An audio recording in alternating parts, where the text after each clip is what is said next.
Et voilà, comme annoncé, on va parler olympisme avec Charles Panou. Il est le directeur de l'Académie nationale olympique.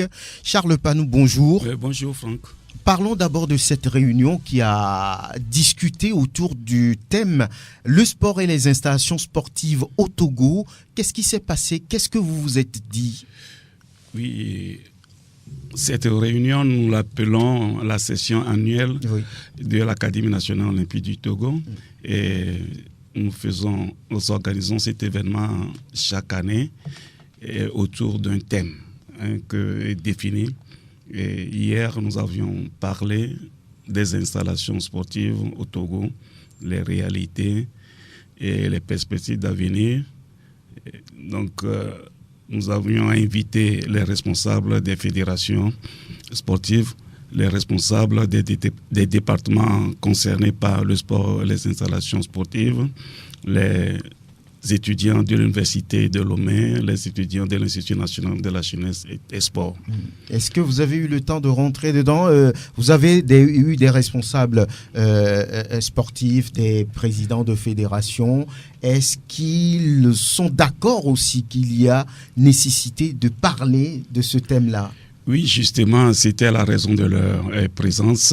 D'abord, ils ont écouté une communication, une conférence livrée par M. Kossivi Renrat, que vous connaissez très bien. Il a été le directeur du département des infrastructures du Togo. Il a été le président du comité de construction du stade de Kégué. Et il a été directeur, je crois, des affaires communes de la planification au Togo. Donc, c'est lui qui a d'abord livré une communication sur les installations sportives en général et les problèmes particuliers au Togo. Nous avons eu aussi l'honneur d'écouter le ministre Freitas, ancien ministre de la Jeunesse et des Sports, qui a livré un message sur les installations sportives, un message très fourni, documenté, à l'attention des participants. Et après ces deux communications, nous avions formé 4 commissions. Il y a eu une commission sport scolaire et universitaire, une commission sport de haut niveau, une commission sport de masse et une commission sur la durabilité du sport.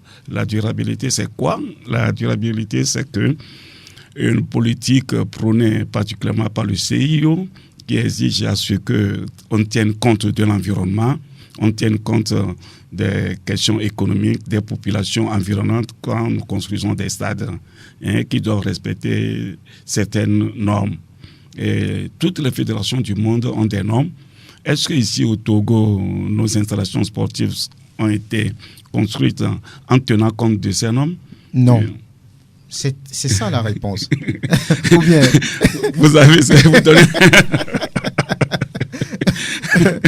Oui, mais si on peut dire, vous voyez, même le stade de Kégué qui a été construit, on a dû faire encore des modifications pour respecter les normes de la... Vous avez bien répondu à la question. Donc, les participants ont planché sur ces questions-là. Ils ont élaboré, ils ont fait l'état des lieux. Ils ont discuté, ils ont fait des constats et puis ils ont élaboré des recommandations que nous allons mettre au propre et communiquer à qui de droit, aux journalistes aussi. Et puis, quitte à ce que... Parce que dans toute chose, il faut une volonté politique. Justement. Aussi, nous nous sommes posé la question de savoir, est-ce qu'il faut laisser tout à la charge de l'État? Est-ce qu'il faut penser que c'est l'État seul qui doit s'occuper des installations sportives? Bien sûr que non. Non, il faut attirer les investisseurs, peut-être, les investissements privés pour construire peut-être ces installations. Bien sûr, je suis d'accord avec toi. Et nous-mêmes, chacun peut faire quelque chose dans son village. On n'a pas besoin de l'État pour faire un petit terrain de volley, par exemple à Kovié, à Michintové. Dans une communauté, on peut mobiliser des fonds. Mobiliser des fonds. Il y a la diaspora qui est là, qui peuvent aider. Je vous ai parlé ici d'un projet de construction d'un plateau sportif qui est malheureusement resté comme sans ça. suite. Oui, parce que vous savez, quand j'ai mes partenaires, j'ai mes relations qui me promettent de me construire un stade, mais il faut que j'ai un terrain disponible qui ait les garanties nécessaires pour la construction de ce stade. Mais si moi, personnellement, en tant que M. Panou, sur la retraite depuis 2000, et je dois courir derrière ce dossier, faire des mains et pieds pour demander ce terrain, non, vous croyez que c'est un peu difficile? Voilà, donc c'est encore pendant. Et nous sommes en train de trouver d'autres solutions, d'autres possibilités, parce qu'il faut que nous trouvions une communauté qui est intéressée pour accueillir la construction d'un plateau sportif, les rangs de basket, le volley, qui va servir aussi de lieu d'entraînement pour le secourisme. Voilà. Bon, donc nous sommes en train de parler pour le moment de l'olympisme. Oui. Voilà, c'est comme ça que s'est déroulée la session. Hier, ça a été très intéressant. Les élèves, les étudiants ont très bien participé à l'émission. Bon, voilà.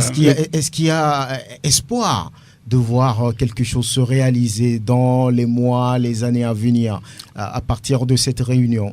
Bien sûr, ce qui est important, c'est d'abord réveiller les consciences. Il faut que nous puissions formaliser les choses. Formaliser, il ne faut pas parler comme ça en l'air. Il faut sortir des documents. Vous voyez que pour la préparation de ce séminaire, nous appelons séminaire bien la session annuelle de l'Académie. Oui. Nous avions fait une plaquette où nous avions émis quelques ébauches de points qui intéressent la construction des stades.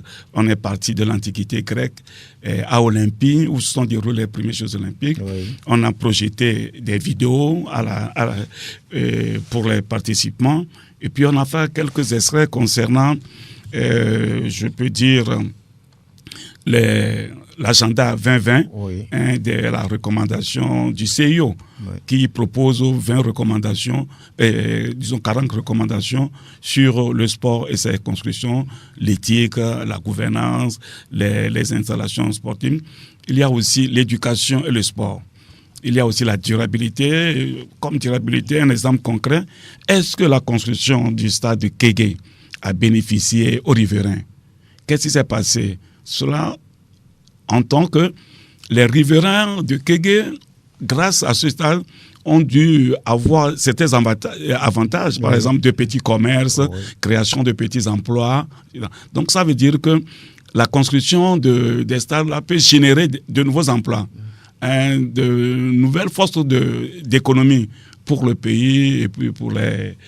Disons si ce sont des petites installations pour les riverains. Voilà, alors il n'y a pas eu malheureusement de décideur à cette réunion. Êtes-vous sûr que les recommandations iront forcément à leur niveau?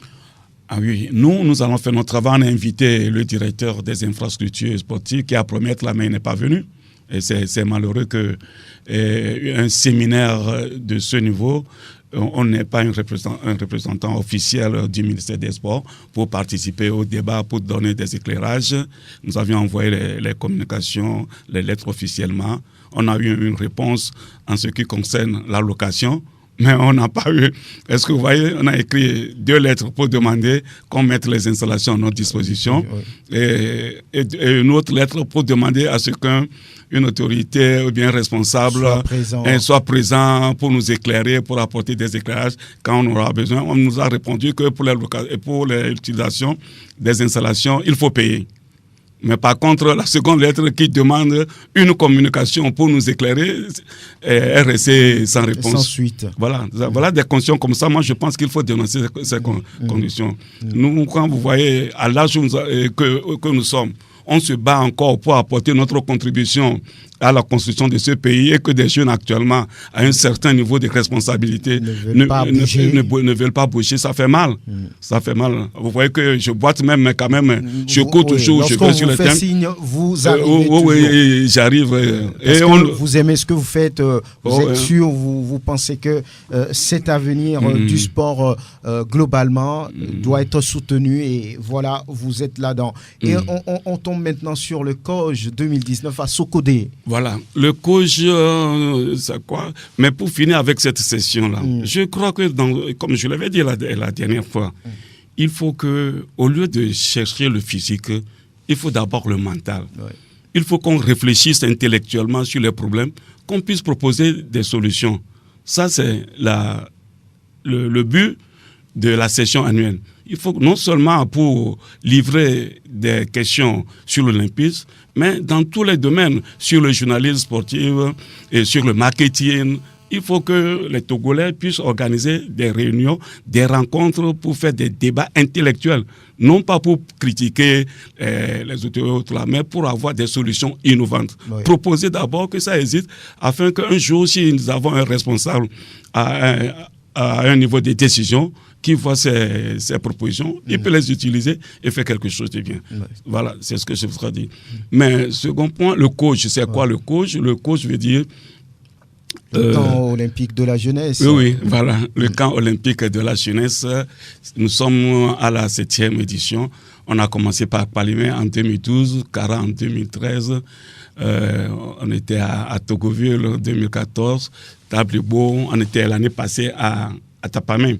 Et cette année, on a choisi Sokoré, la région centrale, où nous allons rassembler environ 120 jeunes avec une dizaine d'établissements scolaires, des enfants de 10 à 14 ans fréquentant dans les CEG au lycée avec une fourchette d'âge de 10 à 14 ans. Oui.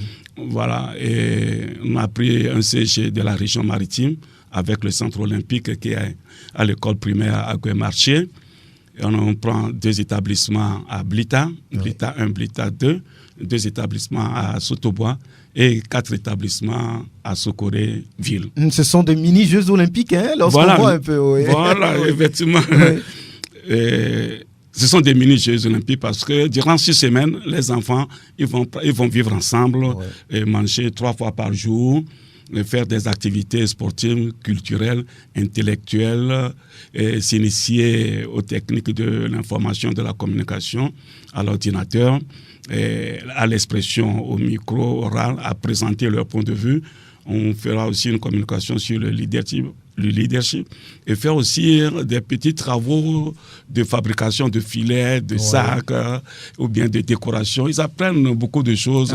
Durant ces 6 jours. Durant ces 6 jours. C'est entre le 22 et le 28. Ça fait d'ailleurs 7 jours. Hein. Oui, c'est pas les 7 jours, puisqu'ils vont vivre là-bas, ils vont dormir ensemble. Du matin, ils feront le décressage. On fait plusieurs ateliers, au moins 8 ateliers par jour. C'est intéressant. On aura l'athlétisme, le football, le badminton, le volleyball, karaté, danse, activités socio-éducatives, vous l'avez dit, art de récupération, dessin, technique de l'information et de la communication, excursion. Non, c'est un plateau bien fourni. Oui, les élèves aiment bien. Au jour de la séparation, il y a beaucoup d'enfants qui pleurent. Oui.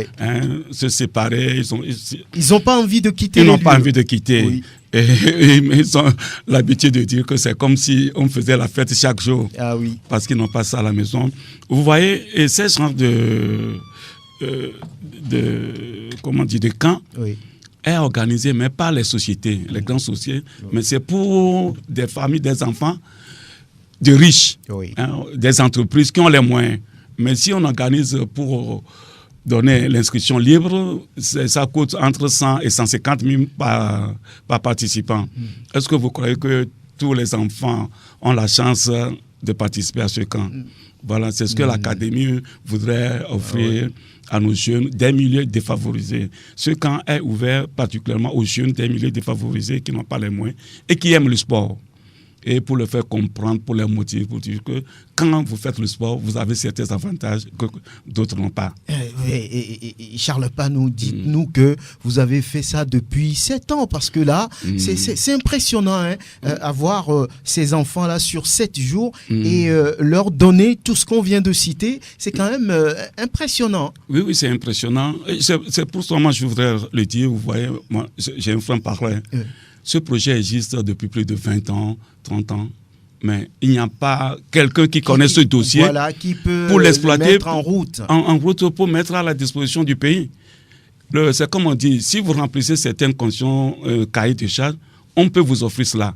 Mais malheureusement, compte tenu de mon expérience sur le plan continental, en tant que directeur de la Confédération, on met des gens à des structures où ils ne connaissent rien, ils n'ont aucune formation, aucune vision, et ils ne peuvent pas dénicher où sont les dossiers, où sont les opportunités pour aider le pays. Et le pays, c'est quoi? il y a des bourses qui dorment ailleurs, d'autres pays bénéficient de ça, mais les Togolais croisent les bras, ne savent pas que... Il semble que ça, parfois même ça arrive ici, on les cache, on ne sait pas trop ce qu'on doit faire avec, bon, et puis le délai passe et c'est fini. En tant que journaliste, c'est vous qui devez nous éclairer sur ce point-là. Oui, et là, on va dire tout simplement que, on l'a dit, c'est des mini-Jeux olympiques. Alors, dites-nous, est-ce que c'est le CIO qui vous appuie et la solidarité olympique, comment ça se passe? Voilà, mais je pense qu'il est nécessaire qu'on dise cela et qu'il faut remercier toujours ceux qui aident. Oui. Et tout cela, c'est offert gratuitement par le Comité international olympique à travers la solidarité olympique. La solidarité olympique, c'est quoi? C'est un fonds, c'est une organisation du CIO qui gère un certain montant d'argent considérable pour aider les comités nationaux olympiques de plusieurs pays. Vous avez même structure, il y a un projet, disons par exemple $100 000 pour des activités particulières que vous pouvez monter. Si c'est justifié, on peut financer. Mais si vous ne demandez pas, on ne vous donne pas. Ouais. Par exemple, si le Togo, c'est un projet de $20 000 que vous pouviez proposer des activités de différents sols. Si vous le faites et qu'on voit que c'est justifié, on vous accorde ce fonds-là pour que vous puissiez réaliser ces activités. Donc moi, j'ai été nommé à la tête de l'ANO en 2010. J'ai pu contacter mes collègues de la France, du Rwanda pour voir comment ils font. J'ai étudié le truc. Et moi aussi, j'ai pu faire des propositions particulières. Vous savez ici que nous avions gagné un prix de l'association des comités nationaux olympiques d'Afrique pour la promotion des valeurs. Et c'est grâce à ça que nous avions pu créer une troisième activité de l'ANO, qui est le FESCOL. Ouais. Festival scolaire de l'olympisme. Voilà. De l'olympisme. Ça permet de rassembler une douzaine d'établissements scolaires pour livrer des compétitions en sport, en culture et puis en dessin. Voilà. Donc, voilà. C'est intéressant. En tout cas, on a envie d'être à Sokodé à partir de demain parce que là, ça va faire de l'ambiance, du spectacle, du sport, de la culture. Tout est pris en compte. Et bien, si vous voulez dire quelque chose avant de partir, vous avez beaucoup de choses à faire. Oui, qu'est-ce que vous allez dire? Non, justement, remercier le ministère de l'enseignement des premiers et second degrés qui, depuis que nous les avons contactés, pour leur présenter cette opportunité, ce programme d'éducation aux valeurs olympiques de CIO. Ils ont répondu présent et ils nous apportent une assistance considérable en ce qui concerne l'information à donner aux établissements, les conseils à donner, et ils mettent à notre disposition les ressources humaines, que sont les chefs d'établissement scolaires, pour qu'on puisse offrir cette chance-là, ces opportunités à nos enfants. Donc nous avons une très belle coopération en collaboration entre l'Académie nationale olympique et les responsables de l'enseignement des premiers et second degrés. Et je suis très bien accueilli là-bas. Surtout que moi-même, j'ai été la première promotion de l'école normale supérieure d'Atapamé. Ah oui. Donc c'est ma famille et nous utilisons effectivement cette chance-là pour au moins laisser quelque chose à la jeune génération, peut-être qui prendra la relève demain, puisque je suis avant tout un éducateur. Voilà. Merci Charles Panou d'être venu, directeur de l'Académie nationale olympique. C'est une sommité et rien à dire. Merci d'être là, merci de nous accompagner. Surtout, bon voyage parce que vous devez quitter pour Sokodé. Allez, à très très bientôt. À très bientôt. Je vous souhaite beaucoup de courage et beaucoup de réussite dans vos œuvres. Et vous aussi, vous êtes à féliciter pour tout l'effort. Chaque fois, vous insistez que je vienne. Surtout, mais vous faites tout pour me convaincre. Voilà. Joyeux Noël. Oui, joyeux Noël. Merci, à très bientôt. Et voilà, merci de recevoir Sport FM chez vous. Aristide Covidien, bonjour. Bonjour Franck, bonjour à tous. Kader Ibrahima, bonjour. Bonjour Franck, bonjour auditrices, auditeurs. Prosper Agboklou, merci d'être là. Oui, bonjour à tous. Tiedré Tchakoroudou, il est en studio, il est trésorier de Fraternité, non? Bonjour. Bonjour. Approchez-vous du micro. C'est un club qui prend part à la compétition Cobré Tam. Nous avons le secrétaire à l'organisation de cette compétition aussi en studio. C'est Tchakbele Tchatibara, que vous connaissez sous le nom de Roi Pelé. Bonjour. Bonjour, monsieur Franck. Tout va bien? Ça va. Très bien. En studio aussi, le chargé de communication de Koto Football Club, ce club promu en 2e division qui a bien commencé sa saison face à Kotoko. Bonjour.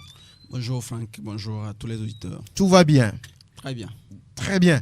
Tchakbele Tchatibara, secrétaire à l'organisation de Cobré Tam, c'est la 9e édition ou bien? Oui, c'est la 9e édition. Et c'est un tournoi qui se déroule le jour même de la fête de la Nativité. Mais pourquoi avez-vous choisi un tel jour? Parce que lorsque nous vous voyons, votre résonance patronymique, c'est juste des musulmans. Mais pourquoi avez-vous choisi le jour de Noël? Mais c'est bizarre un peu. Chaque année, cette question revient à tout. C'est le hasard qui l'a voulu. Ah bon? Oui, c'est le hasard. Sinon, le tournoi, ce n'est pas pour les musulmans seuls. Il y a tout le monde. Tout le monde. Voilà. Tout le monde. Donc, ce serait la 9e édition cette année. Et nous l'avions commencé depuis 2011. Et juste avec 4 clubs. Mais le tournoi a grandi. Il grandit. 9 ans, c'est grand. Cette année, bizarrement, c'est une coïncidence aussi. Et ça fait 9 clubs. 9 clubs. Ah oui. Ça veut dire que ce que vous faites intéresse les gens, forcément, qui ont envie de participer. On voit 2 poules, A et B, Kotokoli Zongo, Zinaria, Alambika, Riyad FC, Fraternité, poule B, Espoir, Diamant, Aoussa Zongo, Philippi. Donc, vous jouez en élimination directe. Ou comment ça se passe? Non, comme vous venez de le dire, ces 2 poules nous avons fait. Oui. Et nous allons jouer en championnat phase aller seulement. Ouais. Et les 2 premiers de chaque poule seront qualifiés pour les demi-finales. Ça prend combien de temps ce tournoi-là? Quand nous avions calculé, ça prend banalement 9 à 10 heures de temps. C'est pourquoi nous avons... Ah ben ça s'étale sur une journée. Oui, c'est tout sur une journée. Le match d'ouverture est prévu commencer à 7h00. Oui. Et la finale va débuter, d'après nos calculs, ça va débuter à 16h30, 17h. Le Roi Pelé joue aussi? Oui, mon équipe. Pour quel club? C'est Diamant FC. Diamant, oui, la pierre précieuse. Voilà. Oui, Tiedré Tchakoroudou, vous êtes là pour le compte de Fraternité. Mais qu'est-ce que vous entendez faire dans ce tournoi? Rapprochez-vous du micro. On va essayer d'aller le plus loin possible. Oui. Mais comme je l'ai déjà dit précédemment, après le tirage, le président nous avait demandé de lui ramener la coupe. Oui. L'objectif est clair.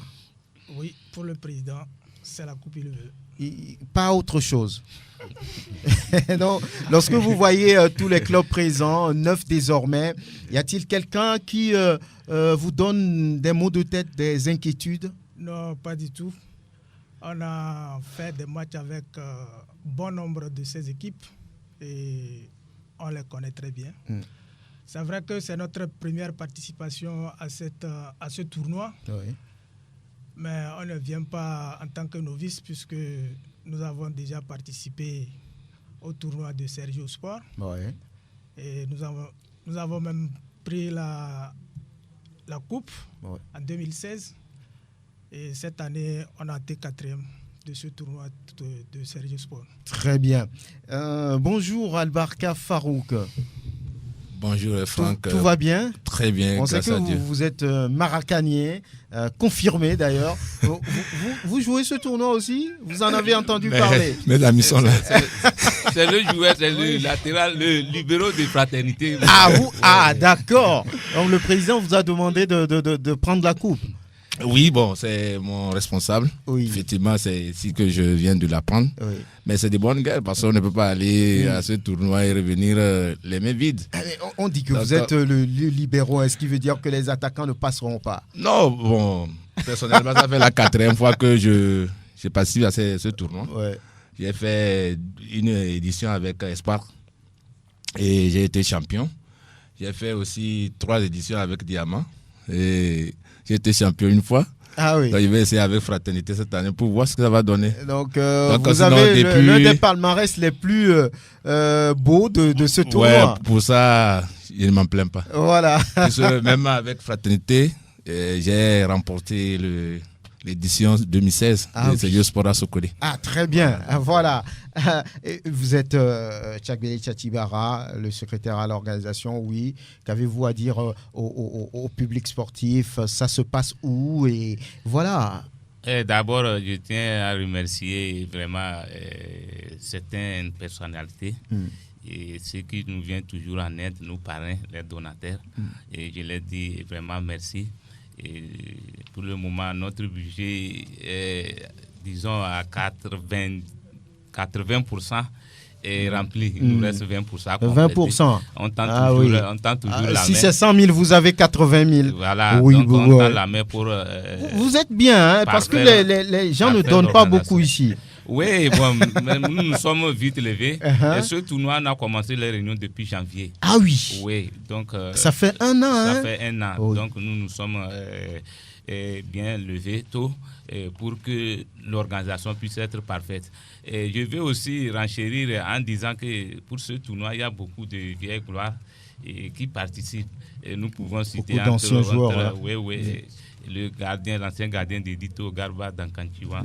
Il y a aussi Koukou Salam. Il y a aussi Yerima Nasser. Il y a Chardé. Entraîneur adjoint de Bobessou. La liste, elle est longue. Il y a aussi les anciens entraîneurs, les Bao Bako et autres, qui sont toujours avec nous. Et notre objectif, comme vous-même vous l'avez dit, des 4 clubs, on est à 9. Et disons que c'est l'objectif premier de Cobre Sport. C'est-à-dire de réunir davantage nos frères et surtout de se familiariser. Se retrouver, faire la fête. Voilà. Et disons aussi les anciens, montrer aussi aux jeunes qui ont opté comme carrière le football, comment être discipliné et comment se prendre pour qu'en football, on puisse faire une bonne carrière. Donc, nous disons merci et surtout... Et l'entrée, la sortie, c'est gratuit. Nous, on ne prend pas de... C'est au stade de la JCA. Et comme d'habitude, nous invitons tout le public sportif de Lomé, de ces environs d'Aguanivé, et à venir vraiment découvrir ces talents-là, ces vieilles gloires qui ont vraiment fait vibrer le Togo dans le passé. Voilà, donc vous avez tout par rapport à ce tournoi, des retrouvailles Cobretam. Cobretam, c'est qu'on soit ensemble, non? Oui, qu'on soit ensemble. Fraternité, voilà. Et voilà. Et c'est notre 9e édition. Et sur les 8 éditions passées, il y a Espoir qui est vraiment trop gourmand. Elle sera pris 4 éditions. Ah mais si vous laissez la place, elle ne va pas se faire plier. L'équipe de Baba Touré. Donc après vient Diamant, mon équipe. Nous avons pris 2 éditions. Et aussi il y a Aoussa Zongo aussi de Ali Massaoudou, le doyen. Et aussi ils ont pris 2 éditions. Donc, sur les 8 éditions, c'est 3 clubs qui sont en train vraiment de régner. Je pense qu'avec cette 9e édition, et qui sait, peut-être ça serait le tour de fraternité. Pourquoi pas? Parce que le président a demandé. Donc, merci Tchagbele Tchatibara d'être venu nous parler de ce tournoi des retrouvailles Cobretam. C'est le 25 décembre. Hein, si vous êtes à la maison, vous n'avez pas envie d'aller quelque part, allez au stade de la Jeunesse Club. Ceux qui ont une fois assisté à ce tournoi, vraiment, ils n'ont pas regretté. Ils n'ont pas regretté. Très bien. J'ai mangé hier, tout hier. Bien. Et nous allons vraiment... Donc, ceux qui entrent aussi peuvent...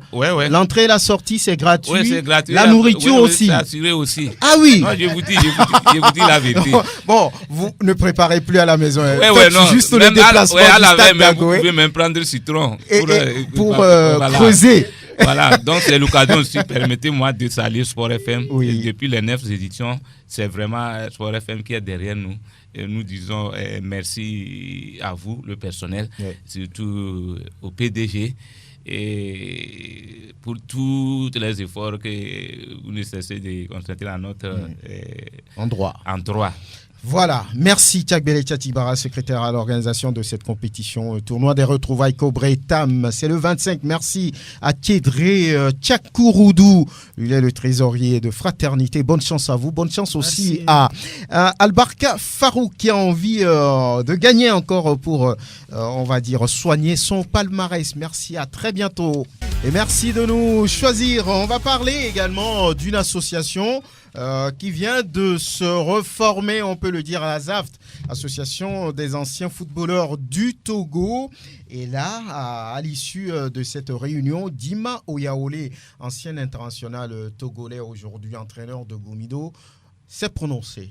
Le message, c'est que dorénavant, il n'y a plus d'Amical 90 ni ASAFT de l'autre côté. ASAFT étant l'association des anciens qui ont aujourd'hui le récépissé pour œuvrer sur le territoire national. Nous avons essayé d'en avoir et le ministère nous faisait comprendre qu'il y a déjà une association. Donc c'était à partir de là qu'on s'est approché de nos grands frères et leur demandé leur avis et ils nous ont bien accueillis, très bien même. C'est pour cela que nous sommes là ce matin pour une remobilisation d'associations. L'association a-t-elle un bureau dûment élu?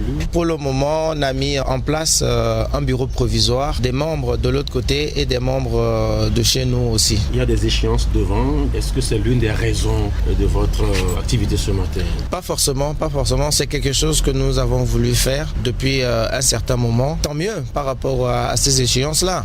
Nous sommes là et nous apporterons toujours le peu que nous pourrions au football togolais. C'est vrai que nous avons reçu un courrier de la fédération nous précisant que nous avons le droit de vote. Donc nous allons l'utiliser à bon escient. Dima Oyaole, ancien international togolais, à l'instant devant Latifi Rouma. Quelqu'un d'autre s'est prononcé, c'est Kokodoko Ayi. La SAT, c'est une association qui regroupe tous les anciens joueurs sans distinction de religion, de mental, de position politique ou pas.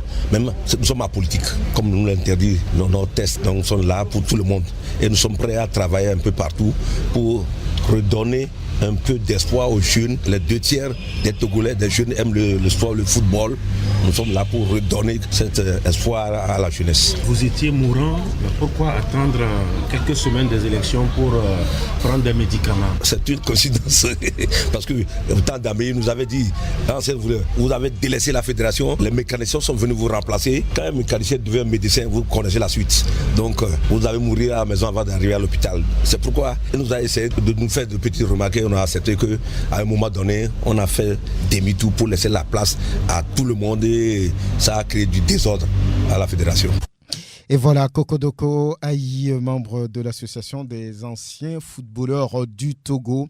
Ils ont fait justement désormais, il n'y a plus l'Amical 90 et Asafda, pardon. Ils ont fait une seule association pour être bien solide. C'est ça. Et voilà, on va continuer avec la sélection locale qui a commencé ses regroupements. Le premier, c'était la dernière fois 4 jours de séance d'entraînement au sortir desquels Abalo Dossé, le patron de cette sélection, qui a réalisé quelque chose d'historique, qualifié le Togo pour son premier CHAN. Au sortir de ce premier regroupement, nous écoutons Jean-Paul Dossé Abalo. On est qualifié pour le CHAN prochain, donc on essaie de faire, pour la fin de cette année, de faire un dernier regroupement pour voir encore comment on va procéder pour l'année prochaine. On a vu quelques joueurs dans le championnat, donc on a essayé de faire appel pour voir encore par rapport à leur comportement avec le groupe depuis hier. Donc là, pour le moment, ça se passe très très bien. Donc je pense que c'est une bonne chose d'avoir organisé ce stage. Après, il y aura un programme à mettre en place parce que vous savez, il n'y a pas que le CHAN, il y a d'autres matchs aussi qui concernent nos équipes nationales aussi. Donc je pense que les championnats, donc, on va faire un programme pour que ça soit vraiment quelque chose de cohérent pour la suite. Mais il y aura d'autres regroupements, ça c'est sûr, et avant le partir au Cameroun. Mais d'autres, certains quand même se sont un peu avancés les autres, puisqu'ils sont déjà avec le groupe, ils ont déjà joué, mais ça ne leur garantit pas leur place. Il faut qu'ils se battent pour pouvoir être dans les 23 finales. Parce que vous savez, la vérité d'aujourd'hui n'est pas celle de demain. Donc je crois qu'ils sont au courant, ce sont des garçons qui sont intelligents et ils savent très bien que s'ils veulent rester vraiment comme un compétitif, ils doivent se battre tous les jours. Et voilà, donc le premier regroupement Albarka Farouk, le tournoi a lieu, on va dire, dans 4 mois, en avril au Cameroun.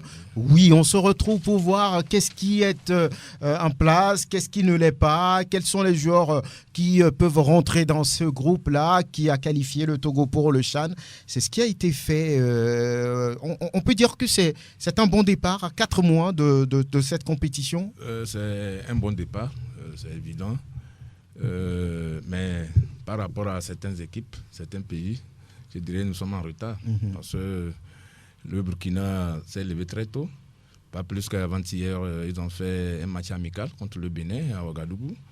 Ils prévoient aller au Maroc pour un match amical. Après, ils iront à Dubaï, je crois. Vous voyez, donc les gens se préparent activement.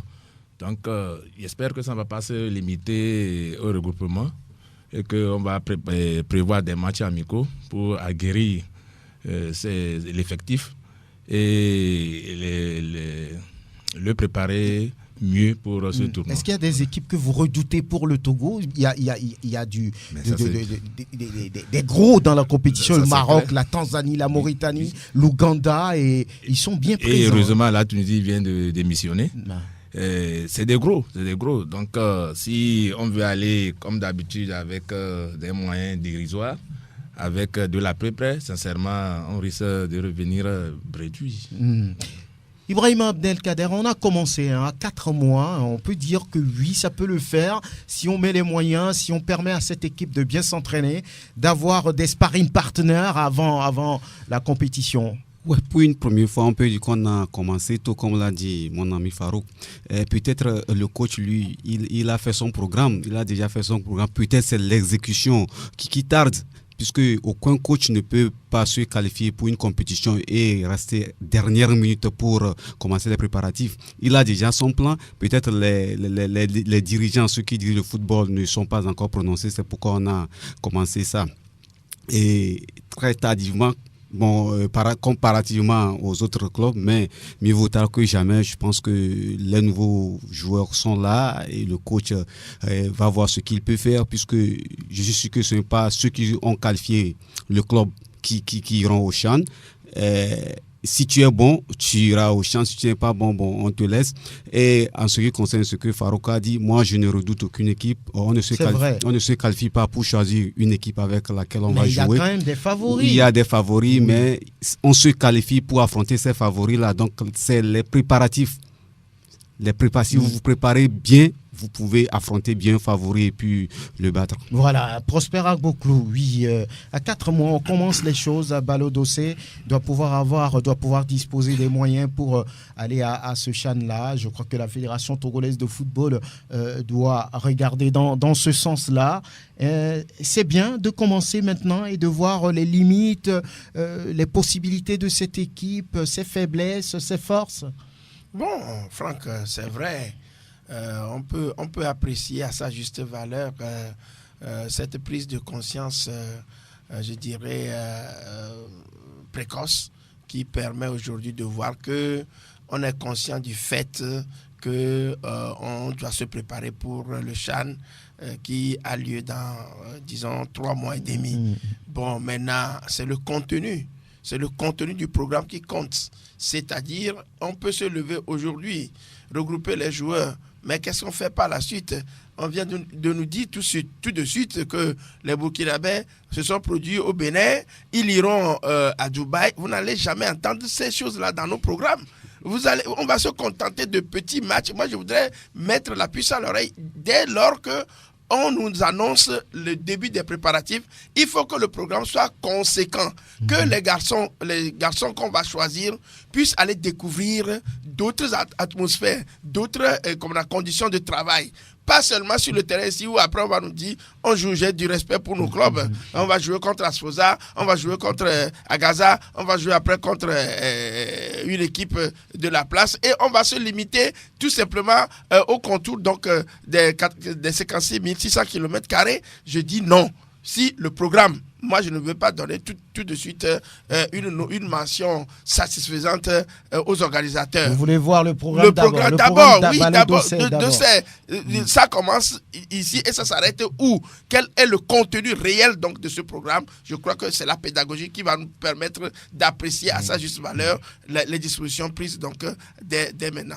Aristide Kouvidien, vous, j'allais dire, que vous inspire cette équipe avec une brillante qualification face au Nigeria. Ça n'arrive pas tous les jours. La suite, c'est la phase finale.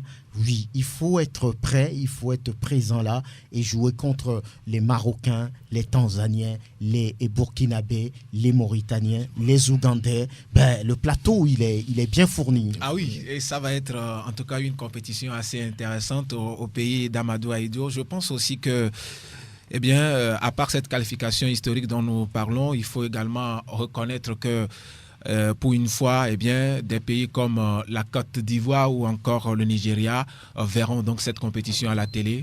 C'est de bonne guerre parce que là, il faut reconnaître que le Togo a quand même fait parler de lui dans le bon sens, justement. Et c'est cela qui m'amène à dire que quand nous jetons un petit regard sur les 16 nations qualifiées, nous nous rendrons compte certainement qu'il n'y a pas autant de mouvements, il n'y a pas autant de préparatifs, simplement parce que entre-temps, il y avait un petit bémol par rapport à la date même de la compétition. Et c'est seulement le mois dernier, vers la fin du mois dernier, que la CAF a d'ailleurs confirmé cette date. Ce qui fait que toutes les nations attendaient.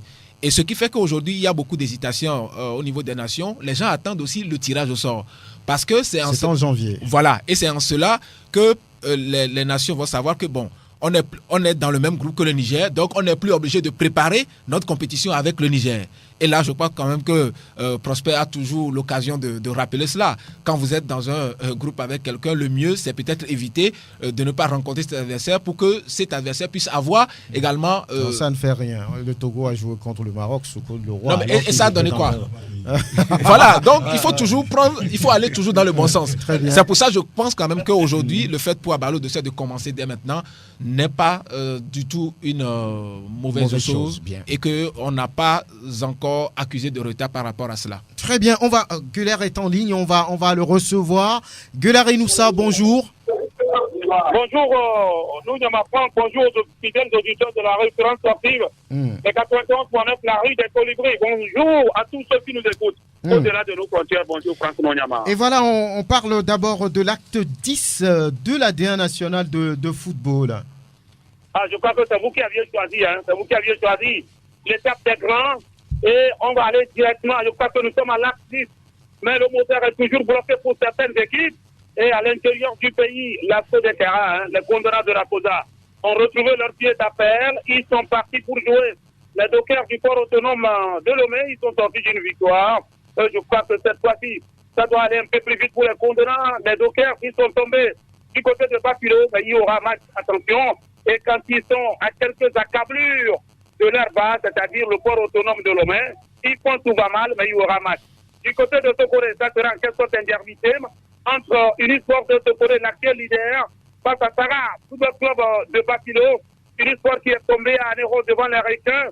Sarah qui est sorti d'une victoire face au Docker. Je crois qu'il y aura match. Et là, avec violence, acteur 0, et vous savez, maintenant, ils sont aux aguets des protégés du colonel Opaoul et du colonel Massina. Comme vous déconnez, on ne tape même pas à charger. Je crois que là, il y aura un grand match demain. Le plus mauvais terrain du Togo. Le plus mauvais terrain du Togo, c'est le terrain de l'école centrale de Tokoré. Et là, Unisport et Sarah s'affrontent.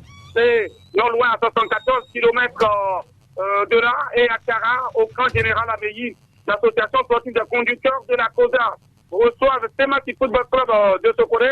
Les chauffeurs ont levé les pieds sur les freins. Et maintenant, ils ont dit qu'ils utilisent souvent des permis semi-remorques. Comme l'a dit Athiolé Bobozé, le secrétaire général, nous attendons de pied ferme Thématique de Tokoré. Et vous savez, la bête noire des guerriers de Tchaouyo, c'est l'ASK de Kara. Vous n'êtes pas sans savoir qu'il y a de cela 5 confrontations entre les deux. Et c'est les conducteurs qui ont pris les dessus des guerriers de tournoi Oura Koriko Sadat. À Tokoré, victoire des chauffeurs de la Kara en finale. En championnat, en aller-retour, première édition.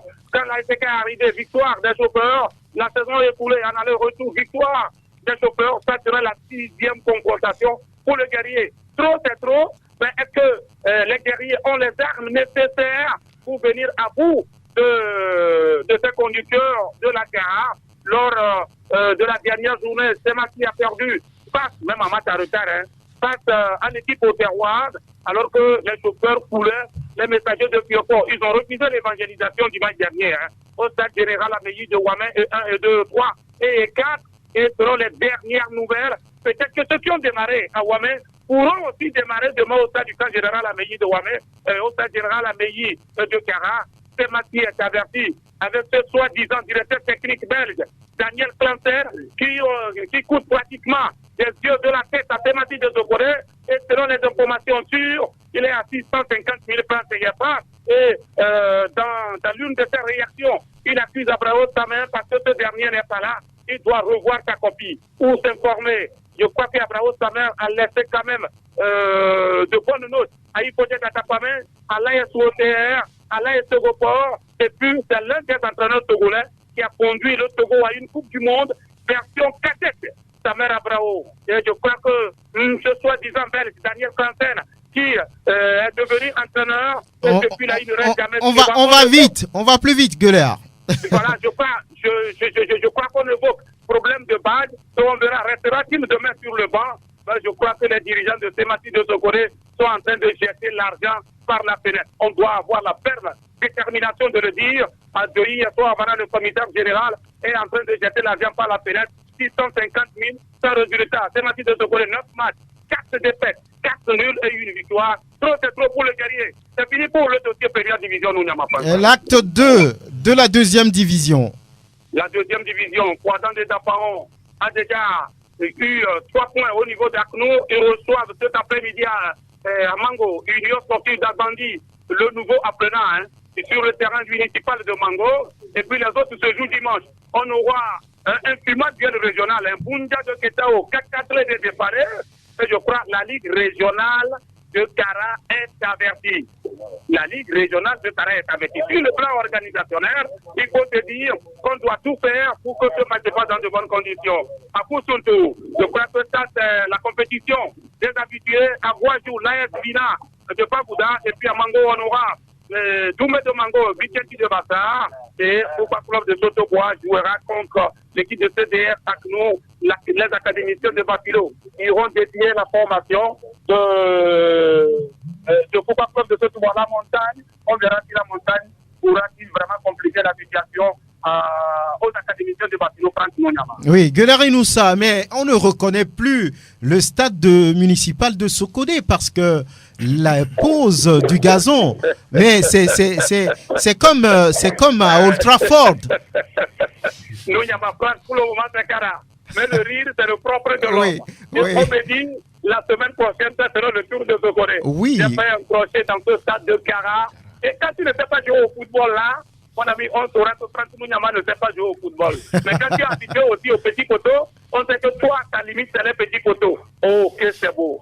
Là, que c'est beau, Mounyama Franck. Oui. Que c'est beau. Que tout le monde salive. Ou on veut descendre. Quand tu sais jouer là-bas, là, tu auras beaucoup de points. Je crois que c'est beau, hein. Et cette fois-ci, ces Hollandais que j'ai vus en train de travailler, et même on n'a pas encore joué, je sais que là, c'est joli, c'est beau. Et maintenant, il reste maintenant une autre chose. Peut-être que tu es bien habillé, alors que tu as des cheveux tout cuits. Pourquoi vous avez compris l'expression, l'air de jeu est impeccable. Maintenant, il faudrait maintenant arranger les murs pour que cela puisse être appliqué. Je crois que l'autorité de la ville de Cara et certains mécènes se sont rencontrés rapidement comment faire pour peinturer ce terrain-là, pour qu'on puisse trouver l'air de jeu acceptable, les murs aussi acceptables, les vestiaires acceptables. Ils sont à pied d'œuvre. Je crois que d'ici lundi, ces Hollandais vont poser les pieds à ce côté pour la suite. Mais Cara, c'est trop beau. Ça, c'est trop beau. L'air de jeu. Avant, j'ai vu un match à Gomido où on a dû reporter 3 fois de suite. 3 fois de suite. Au Pagla, Eric après à le retour de côté Cara, 3 fois de suite. Et la 3e fois, on dit on joue ou on joue. Et on a dû jouer comme ça dans une boue. Cela ressemblait à une rivière, mais la page est tournée. L'air de jeu impeccable. Maintenant, il reste à revoir, à aménager, à peinturer quelque part pour que l'ASDK, pour que la Côte de Cara puisse retourner sur ses bases. Et je le répète une fois encore, quand tu ne sais pas jouer, ne faut même pas t'approcher, nous, Yamakon. Merci Gueuler Inoussa pour toutes ces informations. On se retrouve demain. À bientôt. Demain, Inch'Allah, on va attendre les décisions.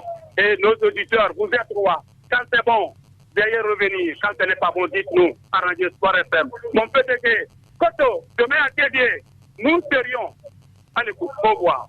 Très très bientôt. Voilà donc Gueuler Inoussa Popo de la D1 nationale de football et de la D2. On va commencer par parler de la deuxième division tout de suite avec le calendrier. Le calendrier avec Latif Irouma. La zone sud propose 3 rencontres en avancée ce samedi. Au municipal de Lomé, l'entente 2 reçoit Arabia de Tablibo dans un duel de vainqueurs de la première journée. À Blogame, l'Asfosa attend le promu Tambo Football Club de Dacha. Puis au stade Oscar Anthony de Beniglato, le classique étoile filante à Gaza. Les 2 autres matchs de la zone ont lieu dimanche.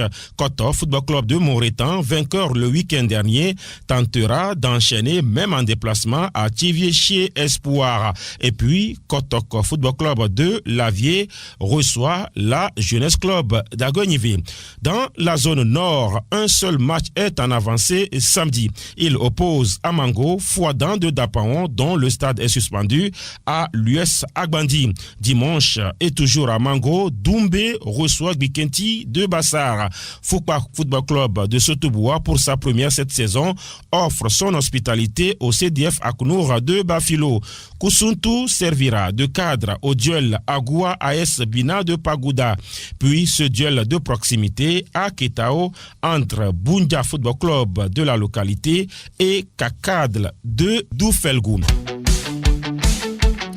Et Latif Irouma, merci pour le programme, pour le calendrier de la deuxième journée de la D2 nationale de football. 3 matchs déjà en avancée cet après-midi, des matchs que vous pouvez suivre en direct sur les antennes de la référence sportive et les autres matchs de demain également. Rien à dire. Et on va dire ce derby déjà entre Étoile Filante et Agaza. Iko Rodrigue, bonjour. Bonjour Franck. Oui, ça vous rappelle quoi? Étoile à Gaza. Les années 90-92, où dans le rang des étoiles, on comptait les Wadja Lantam, les Kouma Pewi Napati et autres. Koubadia Kadea et autres. Et dans Gaza, il y avait les Kekbalo, les Salutadjou, beaucoup de joueurs, Alpha Boto Abawipe à son nom. Kwakwi Martin, beaucoup de joueurs, et ça donne la friction. Il y a certains que nous regrettons aujourd'hui. Et je me rappelle. Les Salutadjou, les Adanto, les Alpha Boto Abawi, Dovia Kontogbe Joseph, tous ces joueurs ne sont plus là. Même chose du côté de l'étoile filante où on parle de Kouma Pewi Napati, oui, bien sûr, parmi nous aujourd'hui. De ce monde. Cette rencontre draine toute une histoire. Oui. Moi, pour être peut-être plus proche de la Gaza, je me rappelle de ce 4-2. Un mercredi soir dans la nuit du stade municipal où déjà en 10 minutes de jeu, l'Étoile Filante menait 2-0 et Agaza a eu la chance de revenir 2-2 avant la pause et mener à la fin du score 4-2. C'était de la ferveur. Et c'était très beau à voir. Aujourd'hui, on n'a plus ces mêmes joueurs qu'on vient de citer. On n'a plus ces mêmes objectifs. On n'a plus ces mêmes hargnes de jouer, que ce soit du côté d'Étoile ou de la Gaza. Mais on dit le football reste toujours le football. L'histoire demeure toujours une histoire. Et je pense que pour cet après-midi, ça va être un grand match entre l'Étoile Filante et la Gaza. Albarka Farouk, vous avez également un sang vert. Lorsqu'on annonce aujourd'hui ce derby, même si c'est en deuxième division, entre l'Étoile Filante et Agaza, ça vous rappelle beaucoup de choses. Beaucoup de choses. Le match dont Iko vient de parler, sincèrement, j'ai eu des frissons. Ce jour-là? Moi, oui, j'étais sur le terrain en tant que spectateur. Avant de prendre mon ticket et rentrer dans les tribunes, je vois 2-0. Je n'en revenais pas. Vous aviez eu envie de retourner à la maison? Mais bien sûr. Mais connaissant l'équipe d'Agaza d'alors, j'étais confiant et effectivement, la fin du match ne m'a pas déçu. Non, aujourd'hui, par rapport à l'ambiance dans le monde du football togolais et puis tout ce qui s'est passé avec ces deux équipes, sincèrement, moi, aujourd'hui, Ça ne me dit absolument rien, sincèrement. Peut-être quand les deux équipes vont remonter en première division, bon, on va s'y intéresser. Pour le moment, sincèrement, moi, ça ne fait ni chaud ni froid. Un autre match prévu cet après-midi, c'est celui-là entre Entente-2 et Arabia. Entente-2 qui a gagné son premier match face à Gaza d'ailleurs, et puis Arabia qui a aussi gagné chez lui à Tabligbo 1-0 face à Espoir. Aristide, oui, c'est quoi qui est favori Entente-2 Arabia selon vous? Non, mais je crois que ça va être une rencontre aussi compliquée. Vous savez que Entente-2, c'est une équipe qui a cherché par 2 fois déjà à retrouver la première division. Rappelez-vous la saison passée, même la saison dernière, où cette équipe a rencontré beaucoup de difficultés, et surtout dans la zone sud où on avait 10 clubs, où cette zone sud, dans la zone dans laquelle se trouvait évidemment Agaza, Kotoko de Lavier et Arabia. Arabia qui est un adversaire sérieux justement pour Entente-2, parce que si on se réfère à la saison passée, eh bien, ça a été souvent un choc entre les deux protagonistes. Je pense quand même que, comme j'ai souvent l'habitude de le dire, la vérité de la saison dernière ne sera pas forcément la vérité de cette saison. Ça dépendra forcément de l'envie, de la disponibilité, de la discipline tactique imposée ou qui sera imposée par les deux entraîneurs. Je suis peut-être tenté de dire que Arabia, avec une certaine détermination qu'on a vue lors de la pré-saison, peut toujours damer le pion à cette équipe d'Entente-2. Attention, Entente-2 qui a battu la dernière fois, disons, lors du premier acte, cette formation d'Agaza. C'était une victoire presque inattendue, mais bon, ça veut dire tout simplement que Arabia doit faire extrêmement attention à cette équipe de Koluya Kopé Konakwe. À Blogamé, on aura ce match entre Asfosa, les Forestiers jouent contre Tambo de Dachar. Les deux équipes restent sur un nul lors de la première journée, et demain, il y a match à Thiévier entre Espoir de la localité et Koto Football Club de Moretan. Emmanuel Oudou, bonjour encore une fois. Bonjour Franck, bonjour aux fidèles auditeurs de Sport FM. Comment se porte Koto?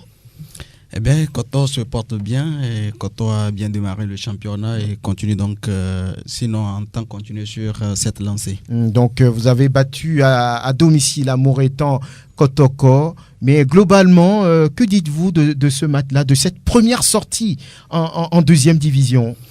Ah oui, cette première sortie en deuxième division, Franck, je vous l'avais dit sur les mêmes antennes, Koto rentre dans cette compétition de deuxième division avec tous les égards que cette équipe porte envers les grands noms du football au Togo, le respect. Mais cette équipe n'a peur d'aucune équipe de la deuxième division. Tous les matchs se jouent sur 90 minutes. Donc, Koto entend toujours continuer sur cette lancée et rencontrer match par match et tout au long donc, de ce championnat. Je crois que c'est avec le même engouement de la première journée que Koto se déplace sur le terrain de Thiévier pour affronter Espoir de Zio. C'est l'un des stades les plus difficiles de la deuxième division dans la zone sud. Koto a les yeux rouges pour avoir perdu son premier match à Tabligbo. Et là, lorsque nous écoutons les prévisions, lorsque nous écoutons les prévisions de l'entraîneur, c'est rien que la victoire, se relancer tout de suite. Est-ce que Koto est au courant? Monsieur Franck, je crois que quand Kotoko devait faire le déplacement sur le terrain de Koto à Moretan, c'était pareil sur les antennes de Sport FM. Vous avez entendu tout ce qui a été chanté.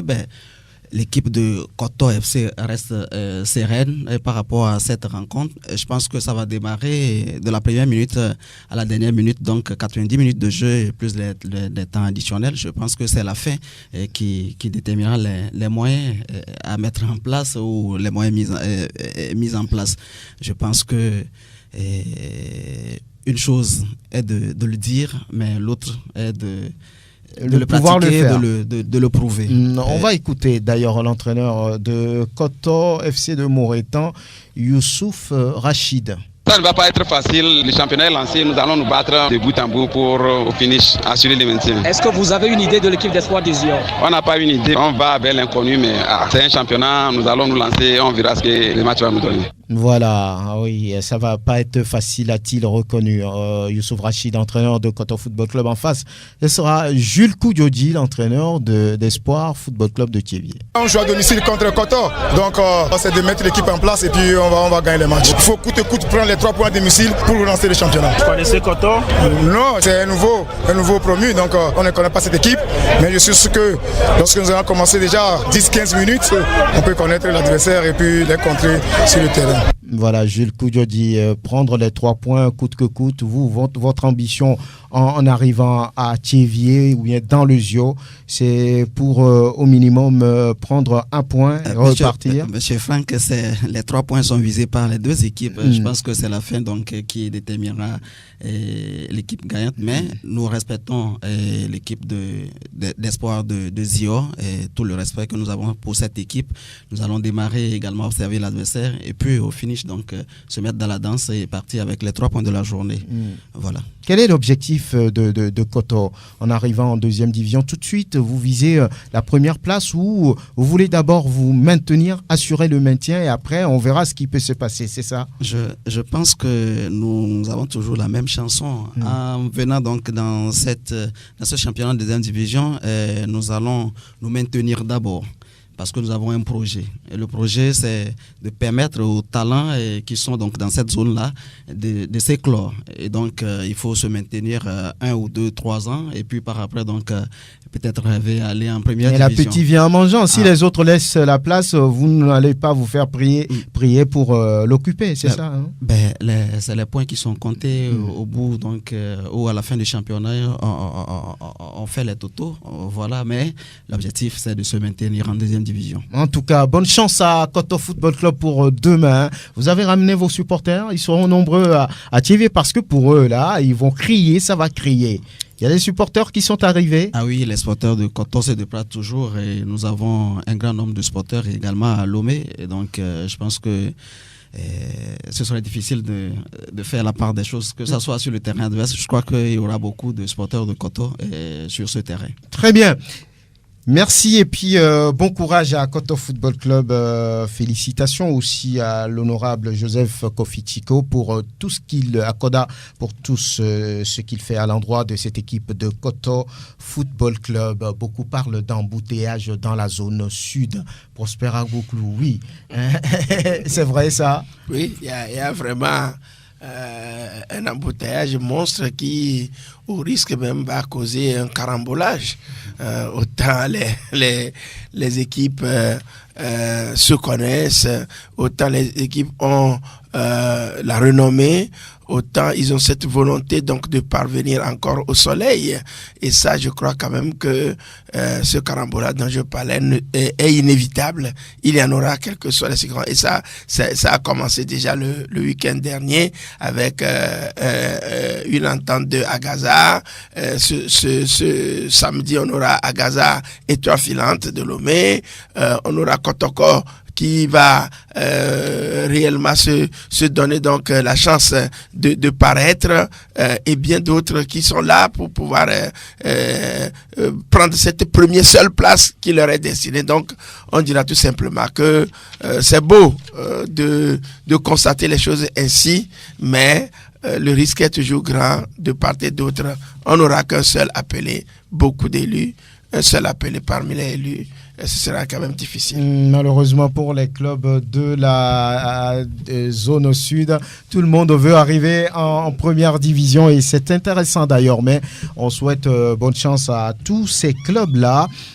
Étoile Filante, Agaza, Entente 2, Espoir, Kotoko et tout ce que vous avez autour. Voilà. Et là, on dira également qu'il y a un match avancé cet après-midi entre Fouadan et l'USA Bondy dans la zone nord et la suite, ce sera demain pour ce qui concerne la 2e journée de la 2e division nationale de football. Samedi sport sur Sport FM, le rendez-vous de tous les sports sur la référence sportive.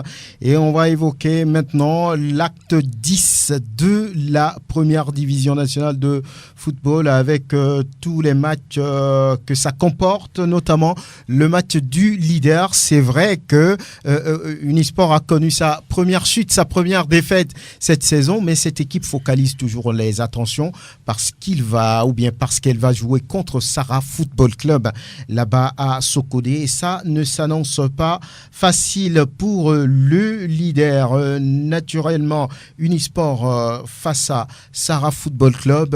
Albarka Farouk, cette équipe, oui, elle a perdu, mais elle étonne toujours de par son organisation, de par sa détermination, sa volonté dans ce championnat-là.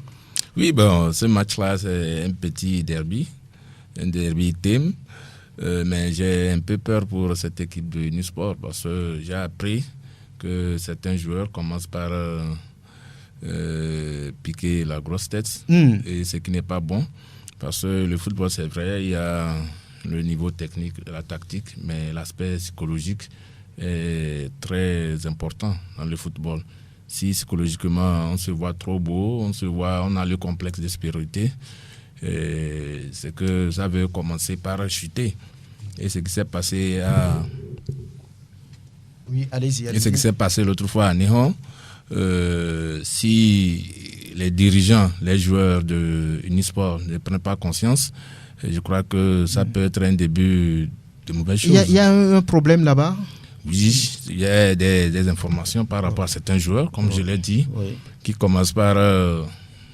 faire la star? Ouais, on peut le dire entre guillemets. Ce n'est pas toujours bon pour des joueurs comme ça. Quand ça commence comme ça dans des clubs, je crois que si les dirigeants, le staff technique ne tirent pas sur la sonnette d'alarme, ça risque de prendre une mauvaise tournure. Voilà. On va voir un peu ce que va donner ce match, cette affiche avec Ezekiel Ayataï. Seulement 3 points les séparent. C'est donc un gros duel en perspective entre le leader et un adversaire qui vise son fauteuil.